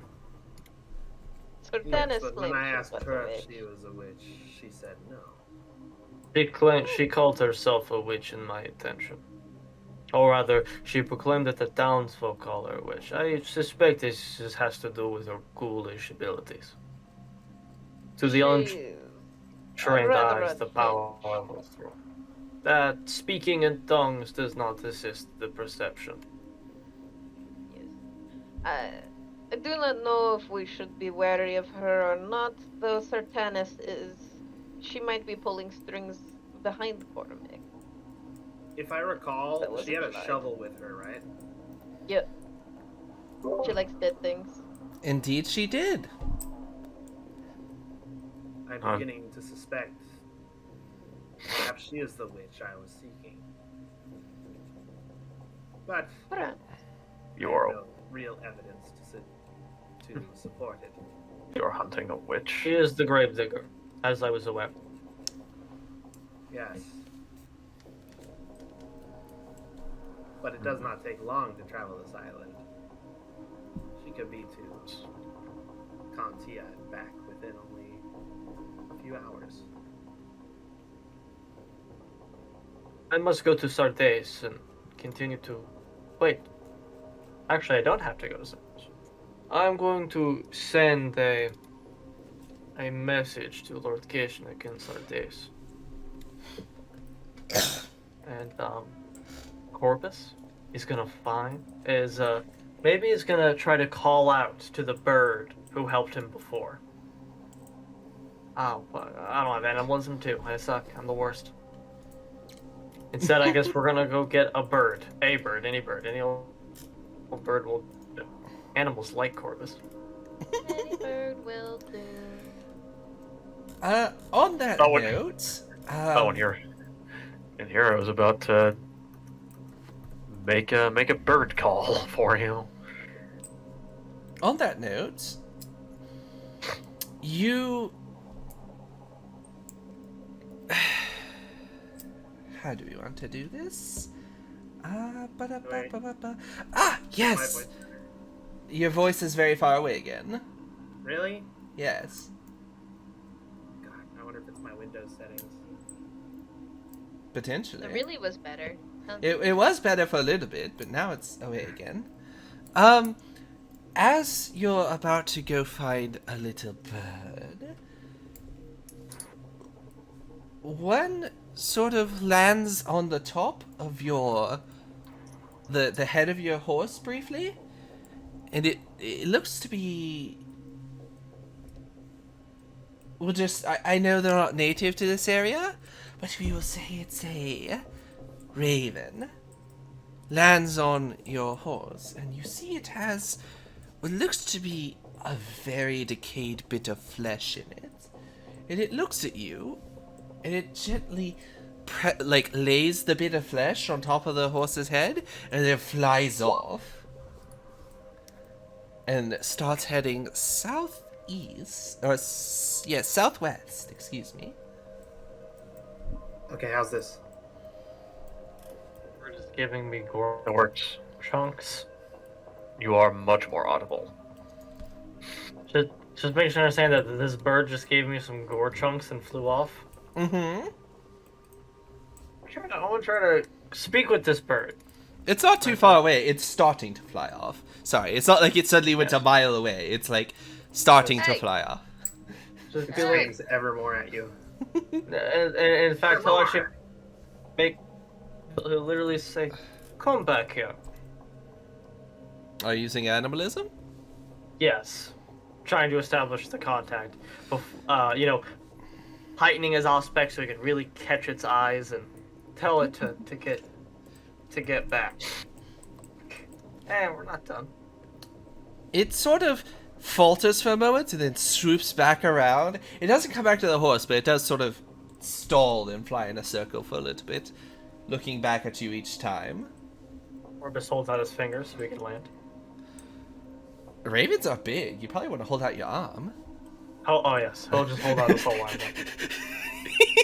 Yes, a raven comes, lands on your finger, and like snaps it off in the process. Yes, it'd be a feat of my strength. I could see that being. Nom. I could see that being a game of instinct for supports. Just like hold your finger out and then use animalism. Call a falcon. Whoever survives not having their finger ripped off is the winner. Yeah, whoever can Like, hold but it. alright. Yeah. It's so stupid. It's so absurd, but I love it. All right, so the raven swoops back and lands on your arm and stares back at you, its head tilting left and right as if it's analyzing you in return. What are you doing? Its beak ships a few times, bringing you food, bad food. Why? Because this one has seen. You do things. You have. And its eyes kind of look to your clothing. Good feathers. They are bright. Looking for mates. Must so strong. Must be good. Ah, yes. You are a colorful bird. Surely you are female. No. Oftentimes Males it's are the males colorful. are colorful. Oh, wait, yeah, that's right. I got it mixed up. You're It good. was The You're males good. that are colorful, One. not the females. Fuck. He will then begin to pet the bird very gently. You've attracted the Roshan of birds. Oh, and my owner. Yes. They do need help too. Fighting others. Red like you. Familiar. Mm-hmm. And where is your owner right now? Follow? I will follow. Good. You don't have to flap. Can ride your... It briefly looks down at your horse. Beast. Yes, ride beast. And it turns and immediately zooms off and starts flapping away. It stays close enough for you to follow. And Somehow- Corbus will ride. Do the rest of you follow? I don't know Well- much of a say, Harald. Yeah, Eudocia would like push him to follow, but you know. Yeah, from Harald's perspective, he just watched his friend and like chirp at a raven for a good couple of minutes and then start riding off. This is worth getting concerned about. We're going. We're following. Interesting. So, How come he does this all the time? It's unnerving, but worked so far. It is not unheard of for vampires to communicate with animals. Canites is I'm the interested. Canites is the common terminology. Sorry. You're fine. Okay. Canine. It's Canites during this time period, and as we get closer to the end point of this entire chronicle, you will find yourselves leaning more into kindred. Okay.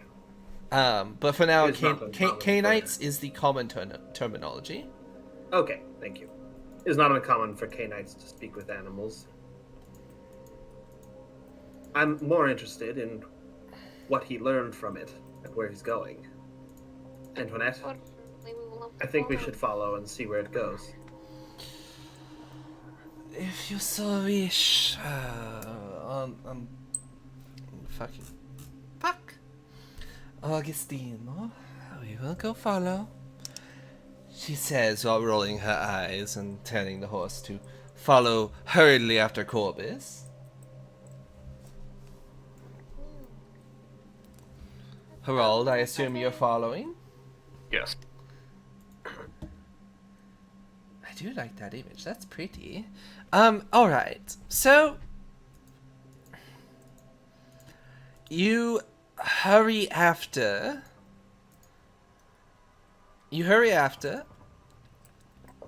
And it takes not but a few minutes, and you hear the fighting before you see it. But you come across what looks to be a knight with a bunch of dead bodies around them, and a bunch of standing dead bodies also around them, as you come to see these things standing around them, standing around one bloodied knight who quickly, upon seeing your approach, gives a wide grin as they rip off their helmets. And to maybe some of your surprise, it's a woman with fiery red hair. And a dead eye. Mm-hmm.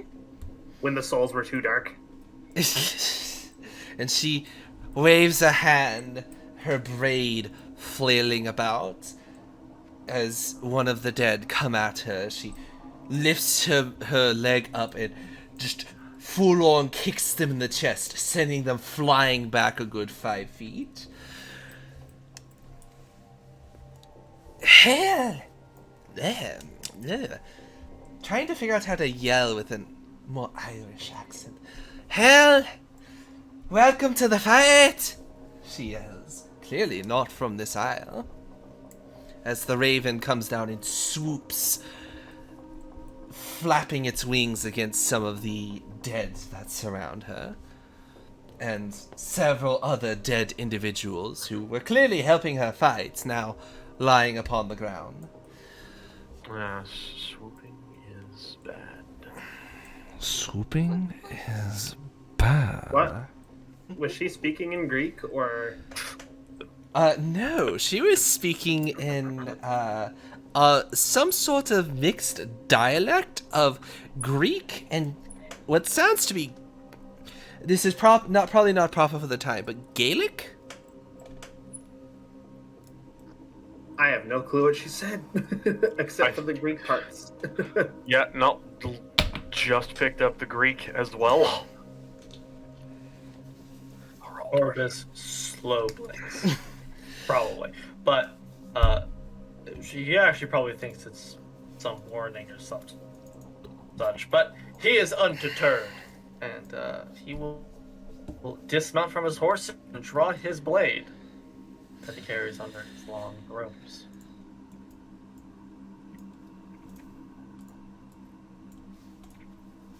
Alright. One moment. Let me refresh the page so people can actually see what's going on. The dead surround her, though they're not more than you. There's only 4, so obviously for her, provided she's immortal, which seems reasonable at this point, this seems entirely reasonable that she is currently getting overwhelmed by them. Though they look naked in the image, the dead are actually patchworked with various rusted and or torn apart armor, so they're not totally defenseless, and one of them even has a rusty blade with them, which, if anyone has at least one dot of medicine, they understand that rusty blades at the very least are bad, especially for humans. Hope you get your tetanus shot. Good old lockjaw, here to Good old. make your good life old- bad for you. Gonna turn you into a turtle. Vaccines are the devil's work. They don't exist vaccine. yet. Alright, What so, are you, Methodist? Shush, all of you. So, who all is going to fight? Let's go with that. Does Eudocia want off the horse? She will probably stay on the horse. Because Harald's intention is to charge down these. Oh, okay. Well, Charge if he, down these if he undead says fuckers that's on the his, horse. his intention, she'll, get off the horse. Dismount if he gives her the heads up, but she doesn't really want to fight, but, she'll attempt to use, dominate if she can. You know enough that dominate on the dead is not an option. Yeah, I didn't think so. So, yeah, she'll just, stay where she is. Do you want to slide off in style? No, she just kind of... I mean, he's riding. Elegantly. He's riding. Do you want to slide off in style, or are you going to ask him to stop? Oh, we're still moving. Yeah, she definitely would ask if he could stop. She doesn't want to fall flat on her face. Harald, are you going to stop, or are you going to be like, oh, she'll be fine. We're just going to ride through and slash at him a little bit. She can hold on.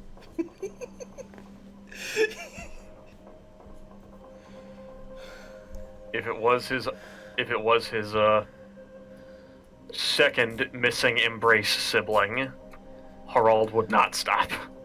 But it is not. This is Eudocia. This is Eudocia who has not given him reason to literally drop her onto the cold hard ground face first. So there will be some stopping. It's very appreciated. Harald stops. Eudocia slides off the horse, and you are given your running starts. Corbus, are you going to try and charge, or are you going to slide off and take them in melee? So he dismounts and he's going to take them in melee. You know, this woman appears to be wounded, correct? Oh yes, she is clearly wounded. Some of her armor has actually been ripped off, and she has various bite, scratch, and cut marks across her. Though she doesn't. Is she truly surrounded, or are they all kind of coming from one way? No, they're kind of all around her. I mean, again, it's hard to say she's truly surrounded, as these are slow-moving, dead, but the dead don't rest, and, well, who knows how long she's been fighting, so running might just not be an option. Especially in armor. So Corbus is going to try to kind of just come up from her most unzombified flank and kind of interpose himself, at least an arms plus blade length between himself and the coming dead, and parry any attack they attempt on her or him. Alright. And Lorenzo, do you want to stay on horseback, or do you want to dismount to let Antoinette do her thing? I will dismount, and I will say,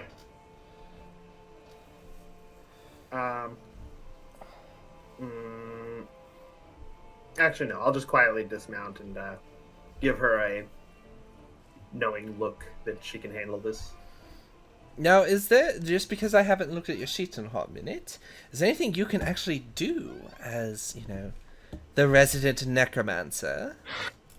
Well, I have a couple of rituals that would not really do anything here, but there is something I can do after the fight, which I can see the moments of death of a creature, and these are already dead, so if I ate one of their eyeballs with this thing, Final Sight, would it only show me the moment of the dead's destruction, or would it perhaps show me the subject's death from when it was alive?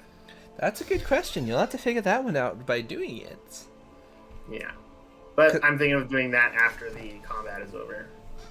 That's I fair. also As for would like anything, I'm going to pull my sword cane out of its sheath in preparation for in case any of them come at me. Yeah, Or manage to get by. also, she has her knife. Mm-hmm. So our pacifist and our good old limp boy are going to sit back and let the real warriors do the job. Got you. That's fine. I'm not judging. That's part of the characters, and I like it. So, Actually, I think instead of taking my sword out right now, since that can be done pretty quick, I think I'll actually take some notes on the dead that are here instead. I'll write down observations. all right. I'm also going to turn on my Auspex while we're here. First time in a while, I need Corbus and Harald to roll me their initiatives, please. Antoinette and Cassandra will also roll theirs. Boop, boop. I'm gonna go ahead and spend a little blood here. How dare. Oh, wait, hold up. Does she... Does not. Okay. There we go. Spent the blood. Where in the world are you initiative? Under your main dice pools. Dice pools. Main dice pools. Initiative. Ah, there it is. Okay. Yes. Yes. Don't mind Harald, everyone. He's just a little drunk. It's okay. I'm not drunk. I'm exhausted. Same thing.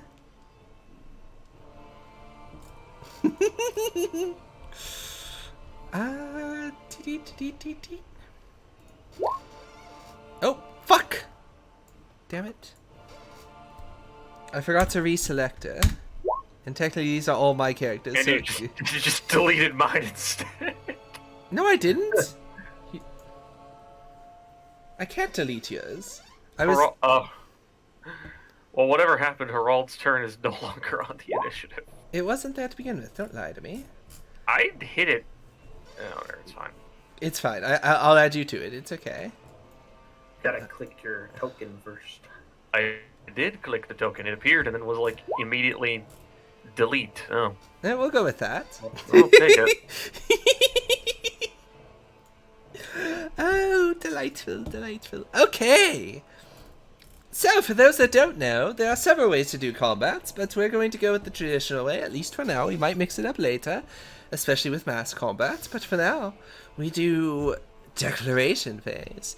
Antoinette takes not one, but 2 swords off her hips, and leans off the side of her horse to one side, clearly going to charge alongside Harald.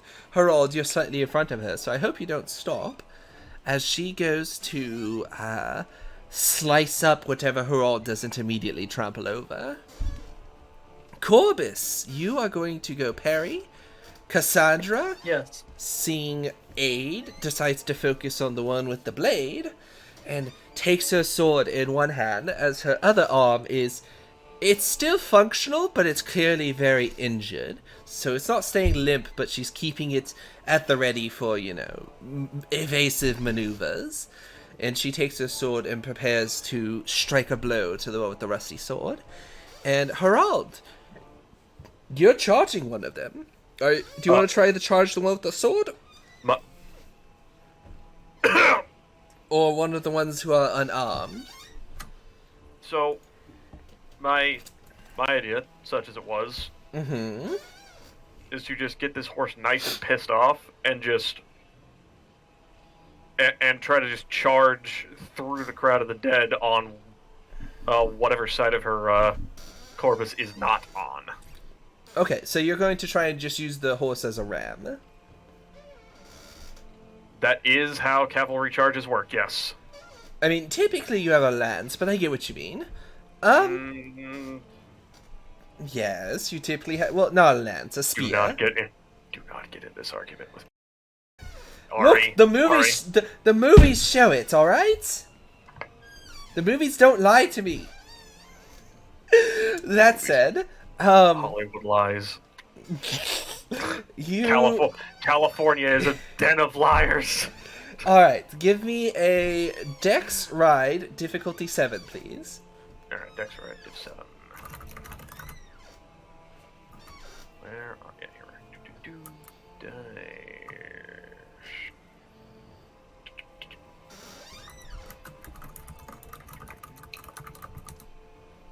Ride.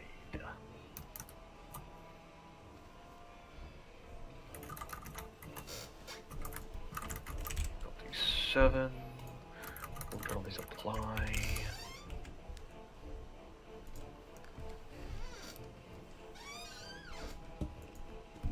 This is dexterity, so my armor applies.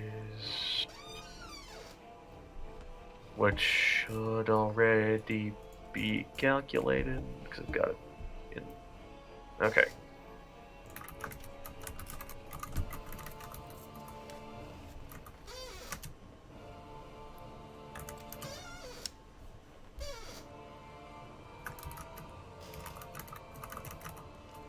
Boom. Harald, you go through and you hit 1, 2, and the last one, though shambling, just barely gets grazed by the body of the horse as it goes by. But 2 of them get instantly downed, flopping over onto the ground. And though they're still moving, they are now at least immobile for the moment. Trampling. Trampling indeed.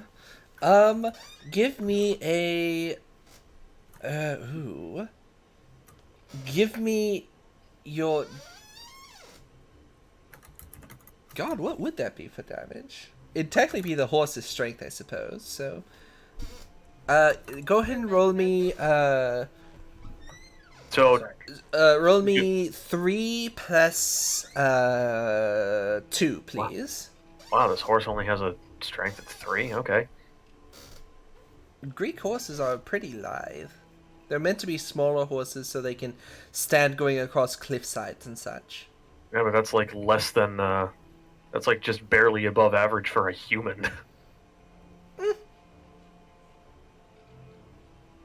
They're probably also malnourished, considering the island is currently going through a depression. Yeah, maybe. It also might be just me throwing a number on there because I don't have that horse stat block in front of me at this exact moment. I don't want to look it up. Yeah, that's about right for my luck. It's fine. It's fine. They both take at least 1 damage, so that's fine. And they don't. I suppose they could soak bashing, but I don't care enough at this exact moment. Cassandra, on the other hand, is going to slash at the last one. Since you knocked down the one with the sword, she's going to slash at the last one, and attempt to kill it, if you can say killing it, since you know it's dead. Re-killing it. Killing it again and again, and It's like refried beans undead. indeed.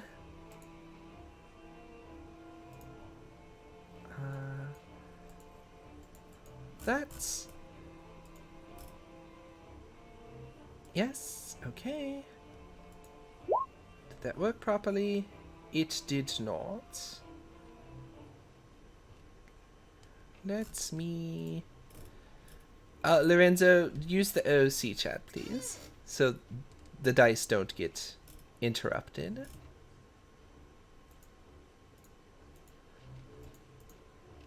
Do I have to do it like this? Oh wait, no, I'm dumb. Never mind. Ignore me. I forgot how to add wound penalties. There we go. It's still 2. Okay. Just doesn't care. That's fine. That's fine. Cassandra lifts her sword up and draws it down upon the unsuspecting individual. Or unsuspecting dead person. Let's go with that. What the fuck?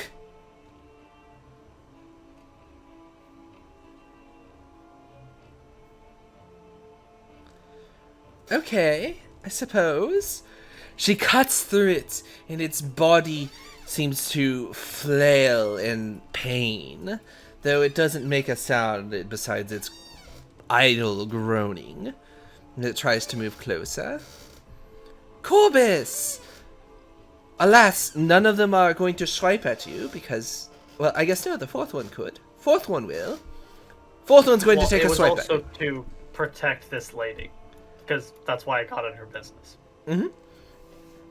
None of them have attacked 4th her yet one... either. What's up? None of them have attacked her yet either. Nope. Wow, They are all last because they're zombies and they're slow. So, do you wish to wait or do you wish to go on the offensive? Oh, well, wait. Okay. Antoinette is going to try and slice the one that dear Cassandra tried to cut up. Do.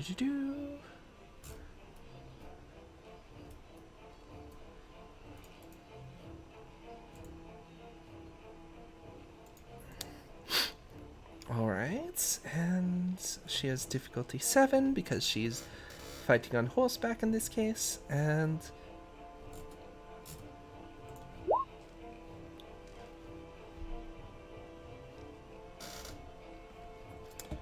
Cut. And that should be +4. Should put this at 6. And she cuts down the one that was attacking Cassandra. As Cassandra cuts through its chest, it leans back just as Antoinette's blades come and cuts through its neck. Blackish green bile flinging into the air as its head becomes severed and flops to the ground. A wet, sickening splatter coming forth, and its body soon following with a thud, wet like mud as it hits. And Did you one. see my message in the OOC chat? Yes. Let me know what observations you're trying to make. Actually, no, just perception alertness. And then your Auspex reduces difficulty. We'll say difficulty 7 because 1, it's dark, and 2, there's combat going on. So I can see in the dark perfectly. difficulty 6, and then subtract from your Auspex. I forgot you had that. Thank you. So, total of 5 then?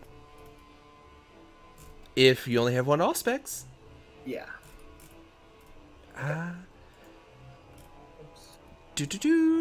Corbus! The one on the ground, the one that was not knocked over, is going to try and go for Cassandra. I assume. Why is this? What the hell? Stop, please. Thank you. Nice. Excellent.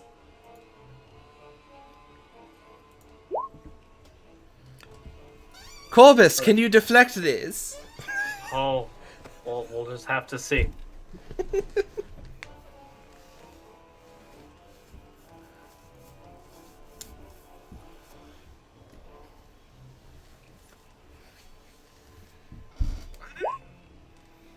Yep, I can even repost it. Alright, give me that riposte with a +2.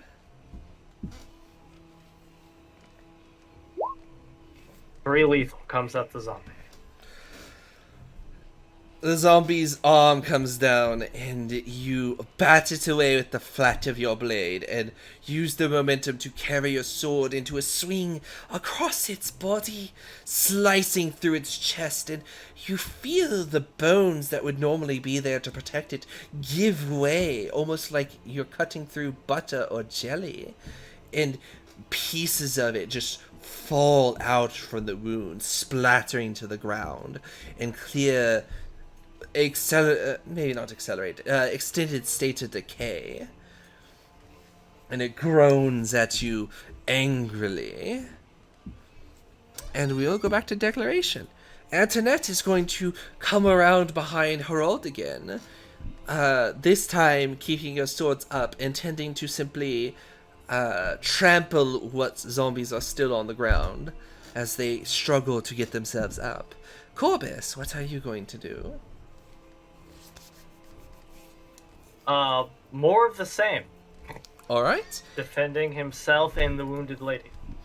Cassandra's going to grin at Corbus's swordsmanship and the utter chaos of Harald and Antoinette going through and trampling across these dead monsters. She's going to howl her approval, almost like a war cry, which I won't do for people's ears and my sanity. Harald, what is your next move? Are you going to come back for another round, or are you going to take another action? Sorry. Just one out of character thing. Mm-hmm. Oh god, it's a Fianna. I'm going to kill you. In character thing. What's gonna happen is we're gonna wheel back around, but this time, since Harald has a better idea of what this horse can do and is not impressed, we're gonna go for the actual.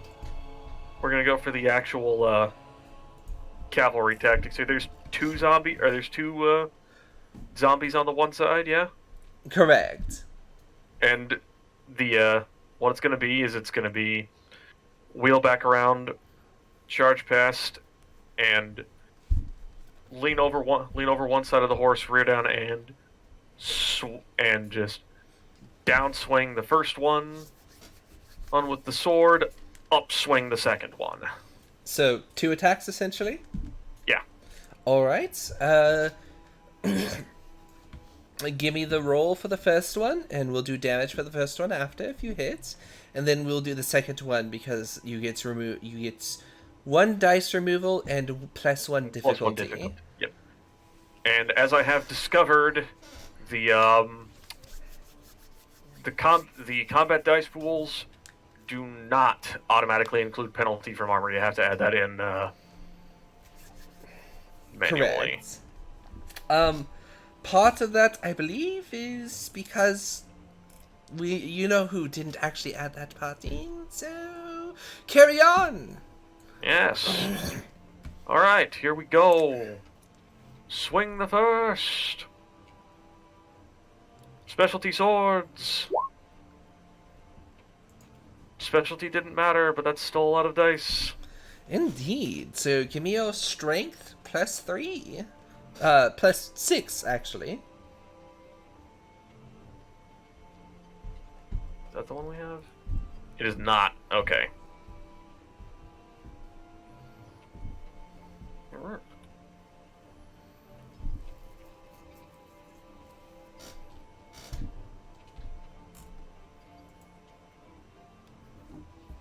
And this is just a regular arming sword, so lethal damage. Unless it's suddenly not the regular arming sword for some reason. I'll take it. You come around, and your blade slices through one. Almost too easily. Like, you barely feel any resistance as your edge cuts through them. And their body sort of leans forward and slumps to its knees as you cut through its spine, in fact. And it falls forward, head splattering to the ground, sickening as its skull basically cracks like an egg. Give me your second swing. Alright. Go. Okay. Swing the second. Hot dickings. Oh! Okay, that's 5 successes this time. Alright, give me that plus strength +7. Go.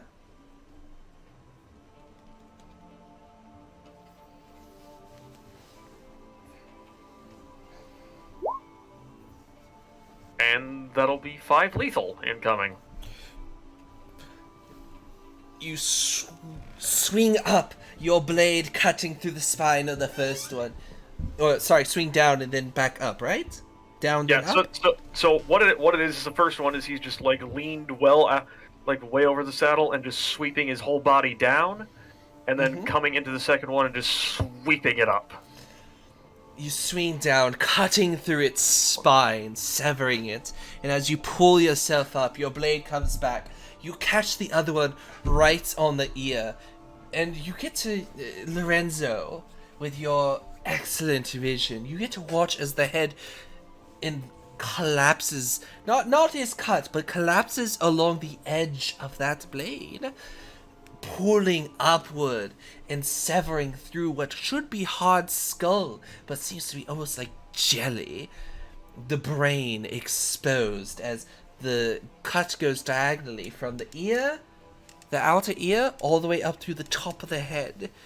And through that bisection, the cap of the skull goes flying off, and the rattling, clanking body sort of shudders for a moment as it gives an audible groan, and its body collapses forward, splattering more against the ground with that greenish-black ichor oozing out from its body and the new orifice brought upon its skull.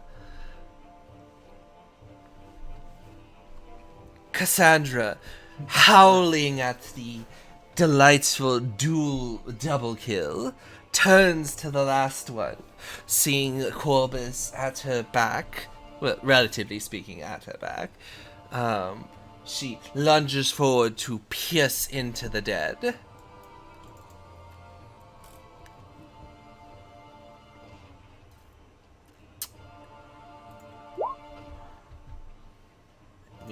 take those.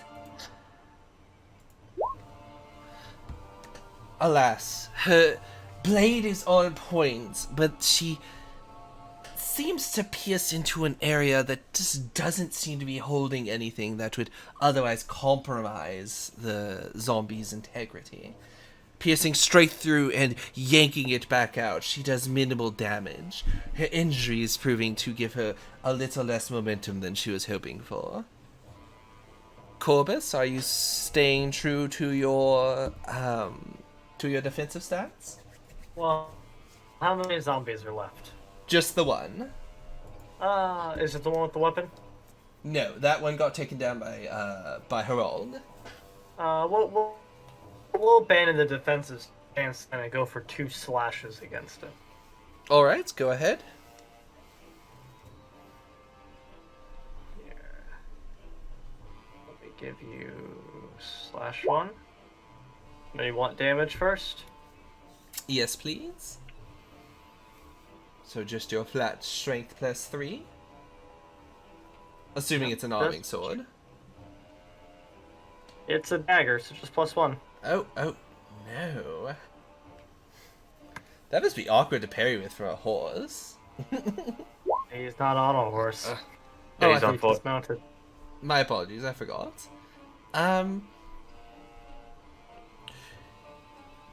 You lean in and you stab into the wound that she already made, and just, not as the main point of damage, but as a bit of leverage, and then twist and pull, and you drag it across from its heart, well, from the opposite side of its heart, so the right side, to its heart, and you watch as its innards just spill outward, even though there shouldn't really be any leverage to push it out. It's almost like they're over bloated, and you almost get covered in the viscera and gore as its body seems to fall apart before your eyes.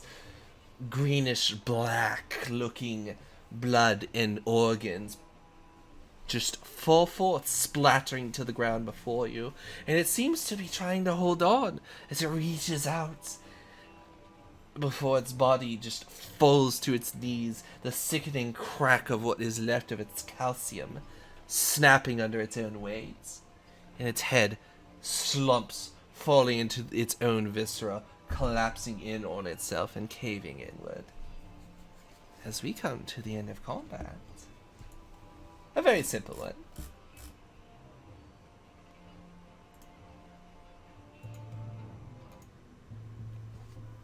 I A forgot happy unmute ending myself to before I the started talking. a happy ending to the unpleasantries. Corbus says as he'll actually wipe the blood onto the zombie's back before sheathing the blade. And an interesting development. I had known there were rituals nearby in Contia, but I did not realize that they were actually raising the dead. Corbus will turn towards the night woman, but it is nodding at the words of his Please friend. clap. Are you alright, fair lady? I hate all of you. I hope you know I'll say this. taking a step towards Cassandra. No clapping. No fucking clapping. You have an Ari down. Sorry, someone redeemed my please clap and I had to curse them out. I could mute myself on Discord and they should still be able to hear me. That said, Cassandra looks at you, looks at her arm, looks back at the rest of everyone as they sort of sheathe their weapons and assumedly kind of gather around. Bruh. I'm doing fine. Sorry, I lost a bit of myself with a panic, she says, with clearly a bad accent, but, well, a foreign accent, but speaking enough garbled Greek for you to understand, even if it isn't quite proper. You are wounded. She looks at her arm and kind of shakes it a little. Looks back at Corbus. You're a pretty observant one, thank you. I never would have noticed.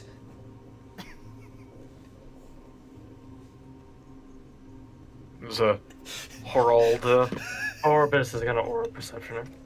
As Harald kind of just brings the horse back around and is just flicking the rotten blood off of his sword. Just Give me that aura perception.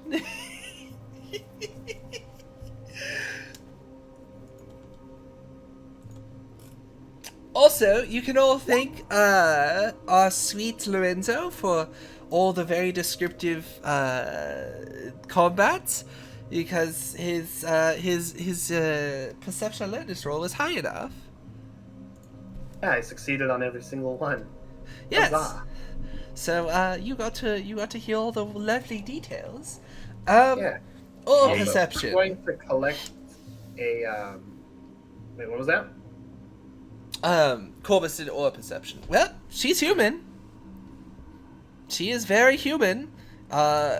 She has a mix of being very happy, like almost elated, and also just a sort of sense of like, I guess that's kind of it. Yeah, she's just kind of happy. She seems to be riding the high of battle at the moment, and looks, I guess, a little curious at the lot of you. Would she recoil if Eudocia approached her, like, with the clear intent of, like, trying to clean off the, the goo and the stuff? No, she actually seems she seems to have no personal boundaries upon anyone getting close to her. She sort of just stands there with, her letting her injured arm hang for the moment, and her sword coming up and resting on her shoulder. Go ahead, Corbus. I am both priest and apothecary. Sit down, sit. Let me tend to you. Your fine lady here seems to be wanting to tend to me at the moment, she says, gesturing to Eudocia, who is coming to her arm. Now, if all of you want to take a bit of me to appreciate and, tend to, I'm not going to say no. Especially not after them. Quiet. Yes, please rest on the ground. Corbus has, sorry, she did not say Corbus. My companion here has more medical knowledge than I do. I just wish to make sure that you are, cleaned up and this goo does not aggravate existing. Please rest. Let us tend to you, and while we do, maybe you spin us a tale of what happened.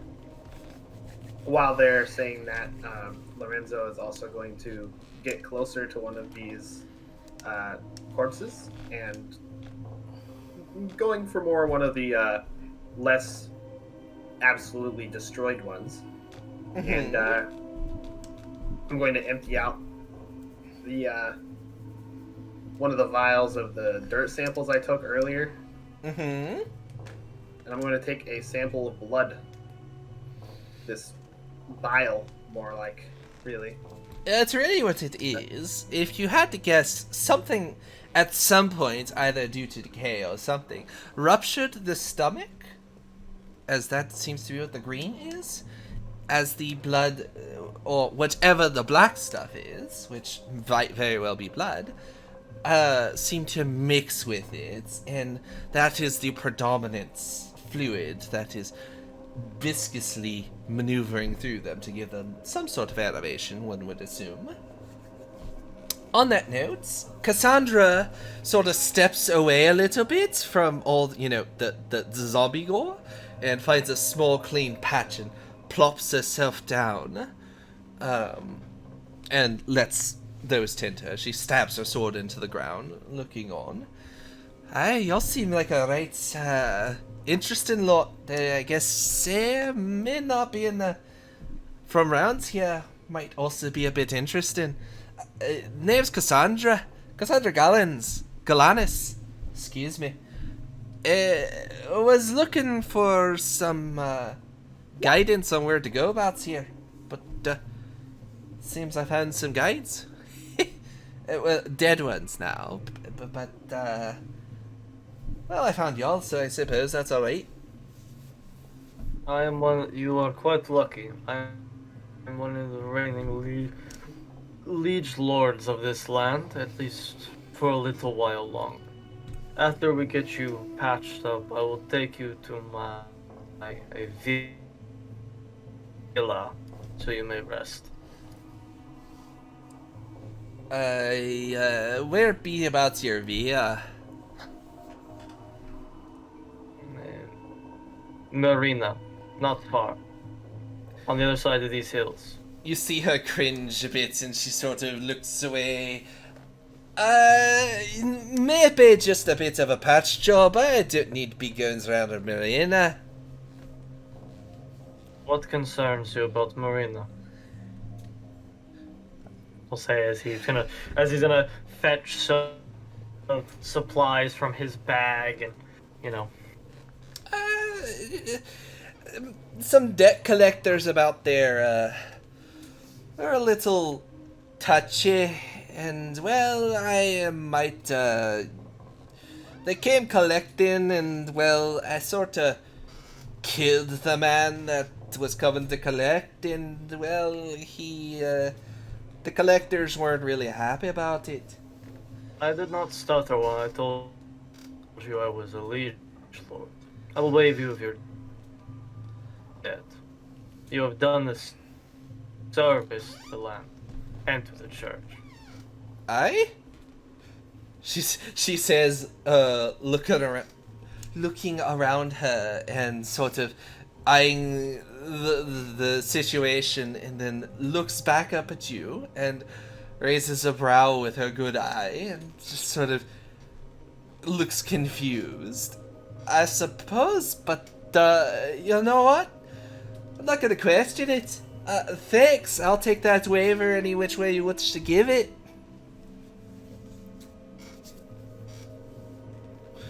So, and as he's mixing things, he's going to gesture. Well, I'm getting you together a tonic to secure your fortitude. Eudocia, will you please stand for a moment? And Corbus is going to take a mortar and take a small mortar and pestle, and those very small wooden ones. Crush up some herbs, get a little water, put a point of his blood in it, mix it all up, put it in a potion. Yeah, Eudocia. To her. Eudocia, why don't you give me a either a manipulation subterfuge or an appearance subterfuge? Wait, why? To distract her. Oh, that's fair, yeah, okay. Manipulation or appearance. We will do appearance. And she's also gonna try to low-key flirt with her.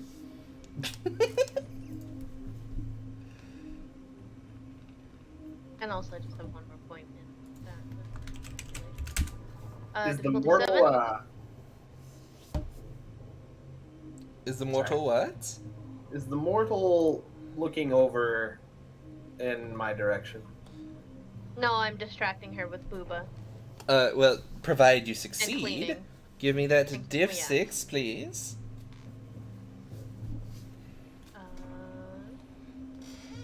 Yeah. Yeah. Okay. She was indeed not looking over. She is quite distracted with not so much looking Eudocia over and booba sort of way. Excuse me.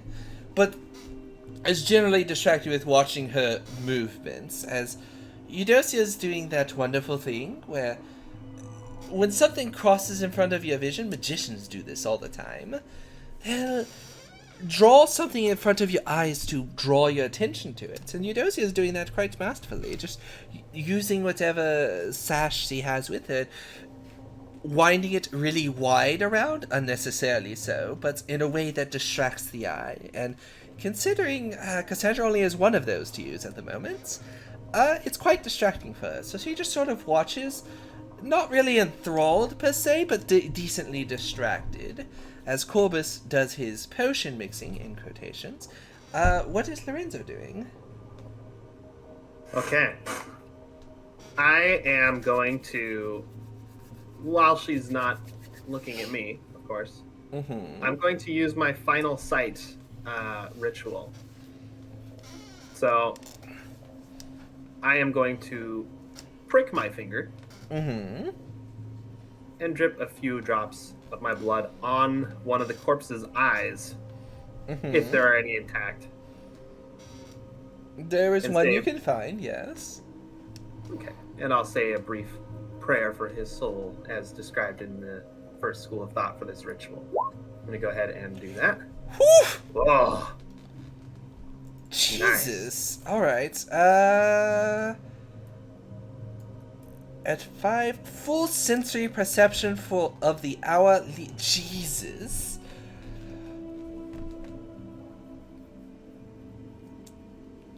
Alright. Well.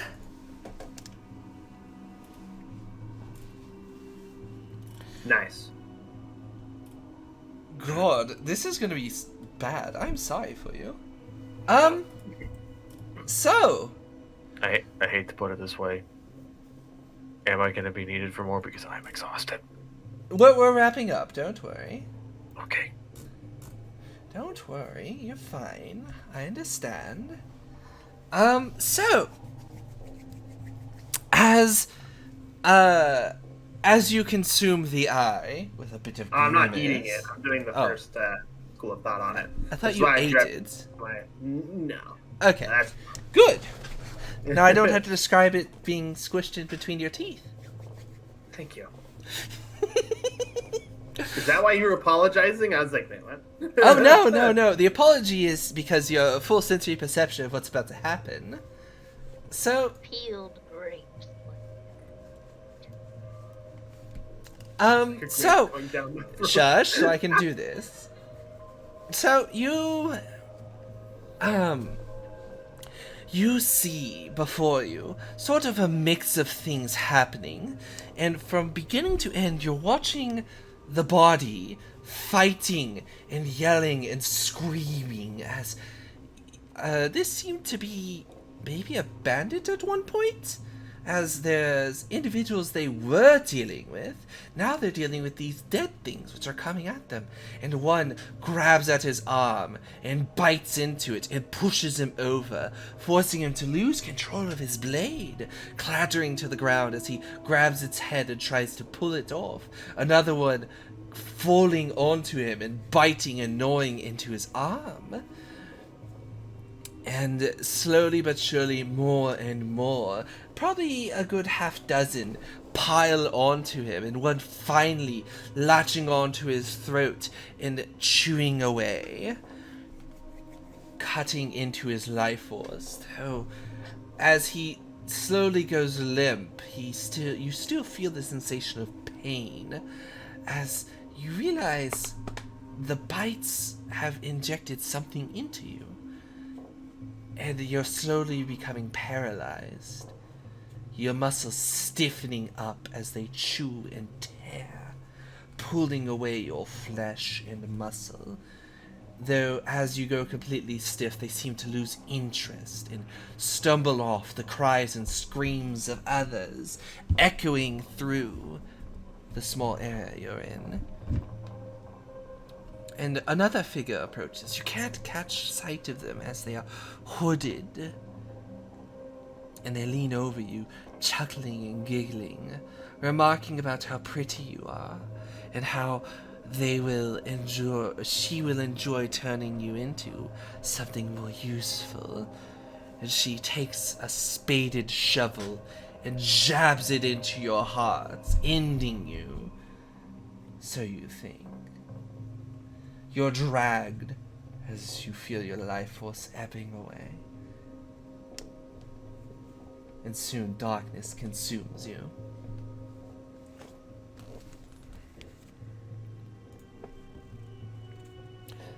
Meanwhile, Cassandra sits and enjoys the bit of a show that Eudocia is giving, and Corbus, you finish mixing your pestle and return to her with it. And he has some other stuff, to actually stitch her arm and disinfect it and what have you. And he says, In a moment, drink this. And then he'll wipe the arm off and pat it with herbs. And then stitch it up, and then pat it with herbs again, and then bandage it up. If you want, I can make a medicine check. Sure. Give But it's me pretty simple. wits medicine, difficulty 5. By the way, after my recent experience with that apothecary in Cormac, was this witch's voice the same?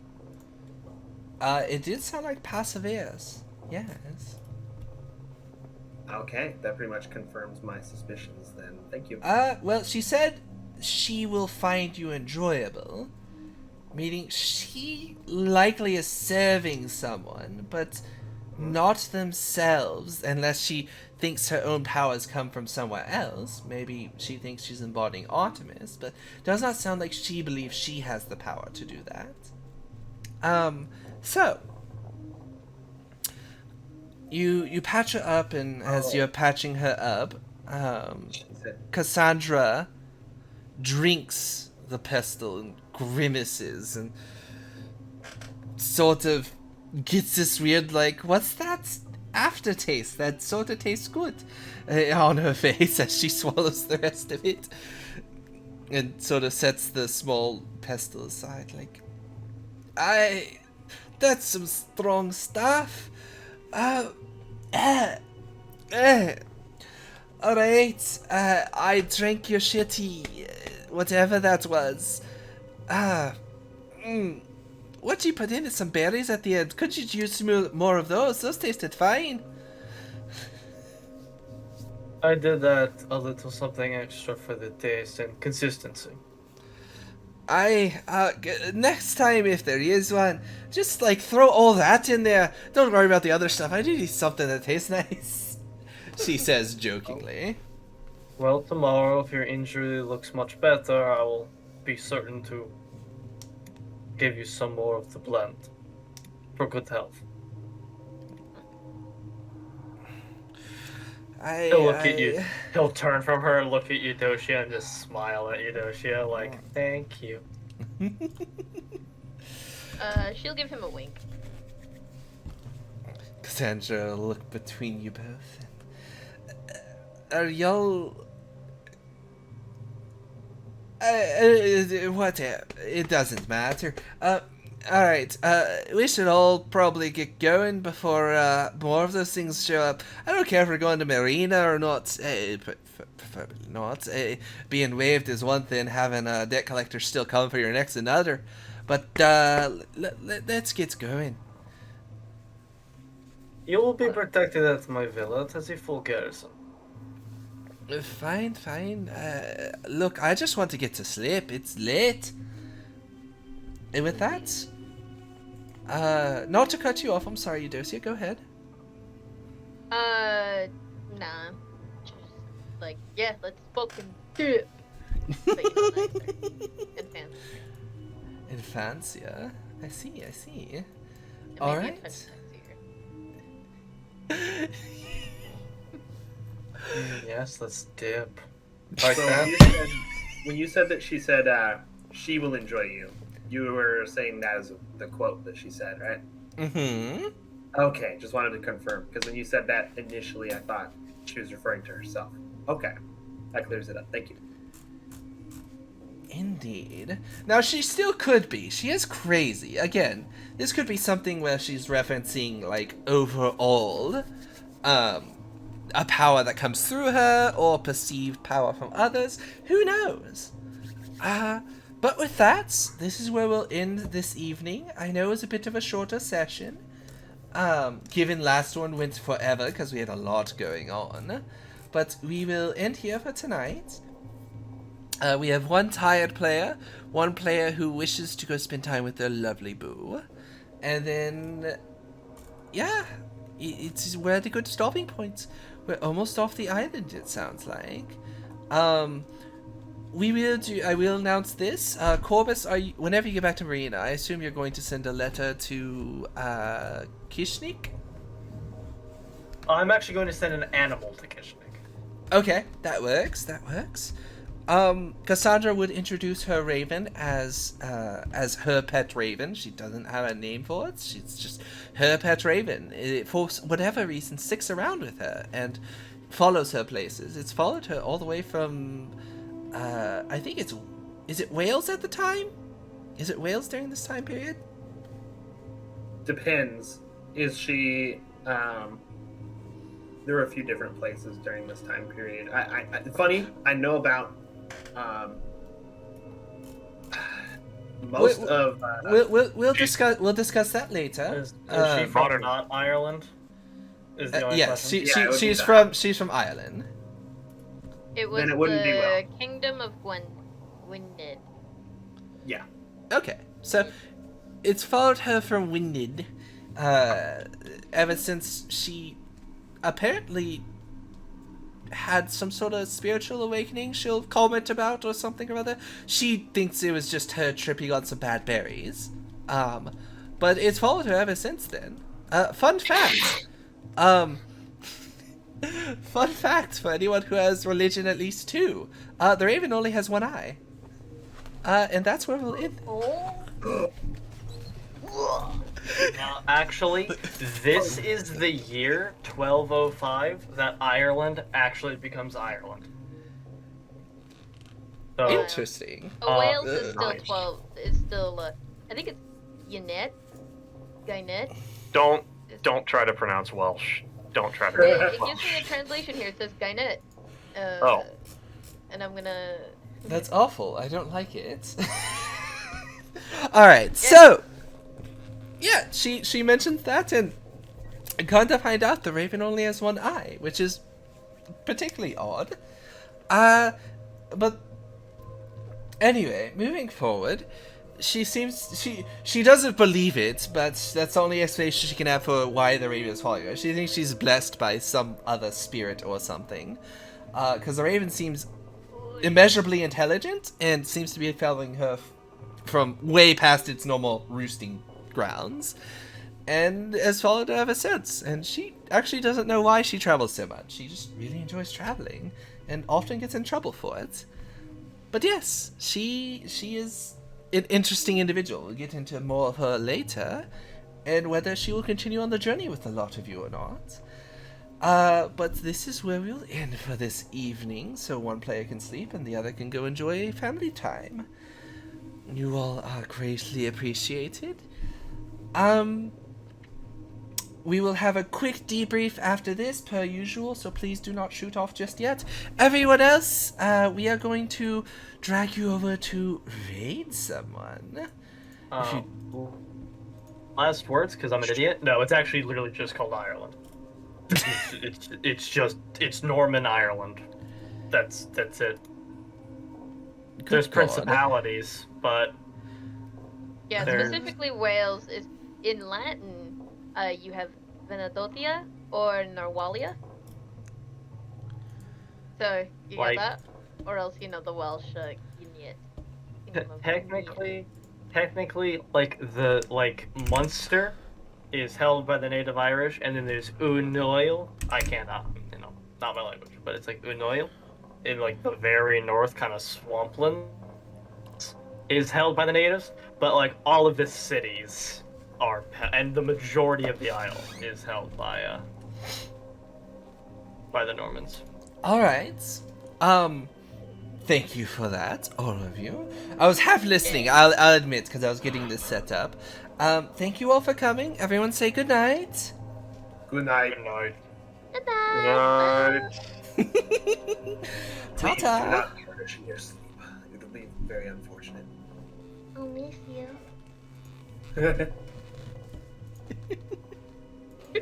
Oh, also, Tua sent me the PNG Oxford. from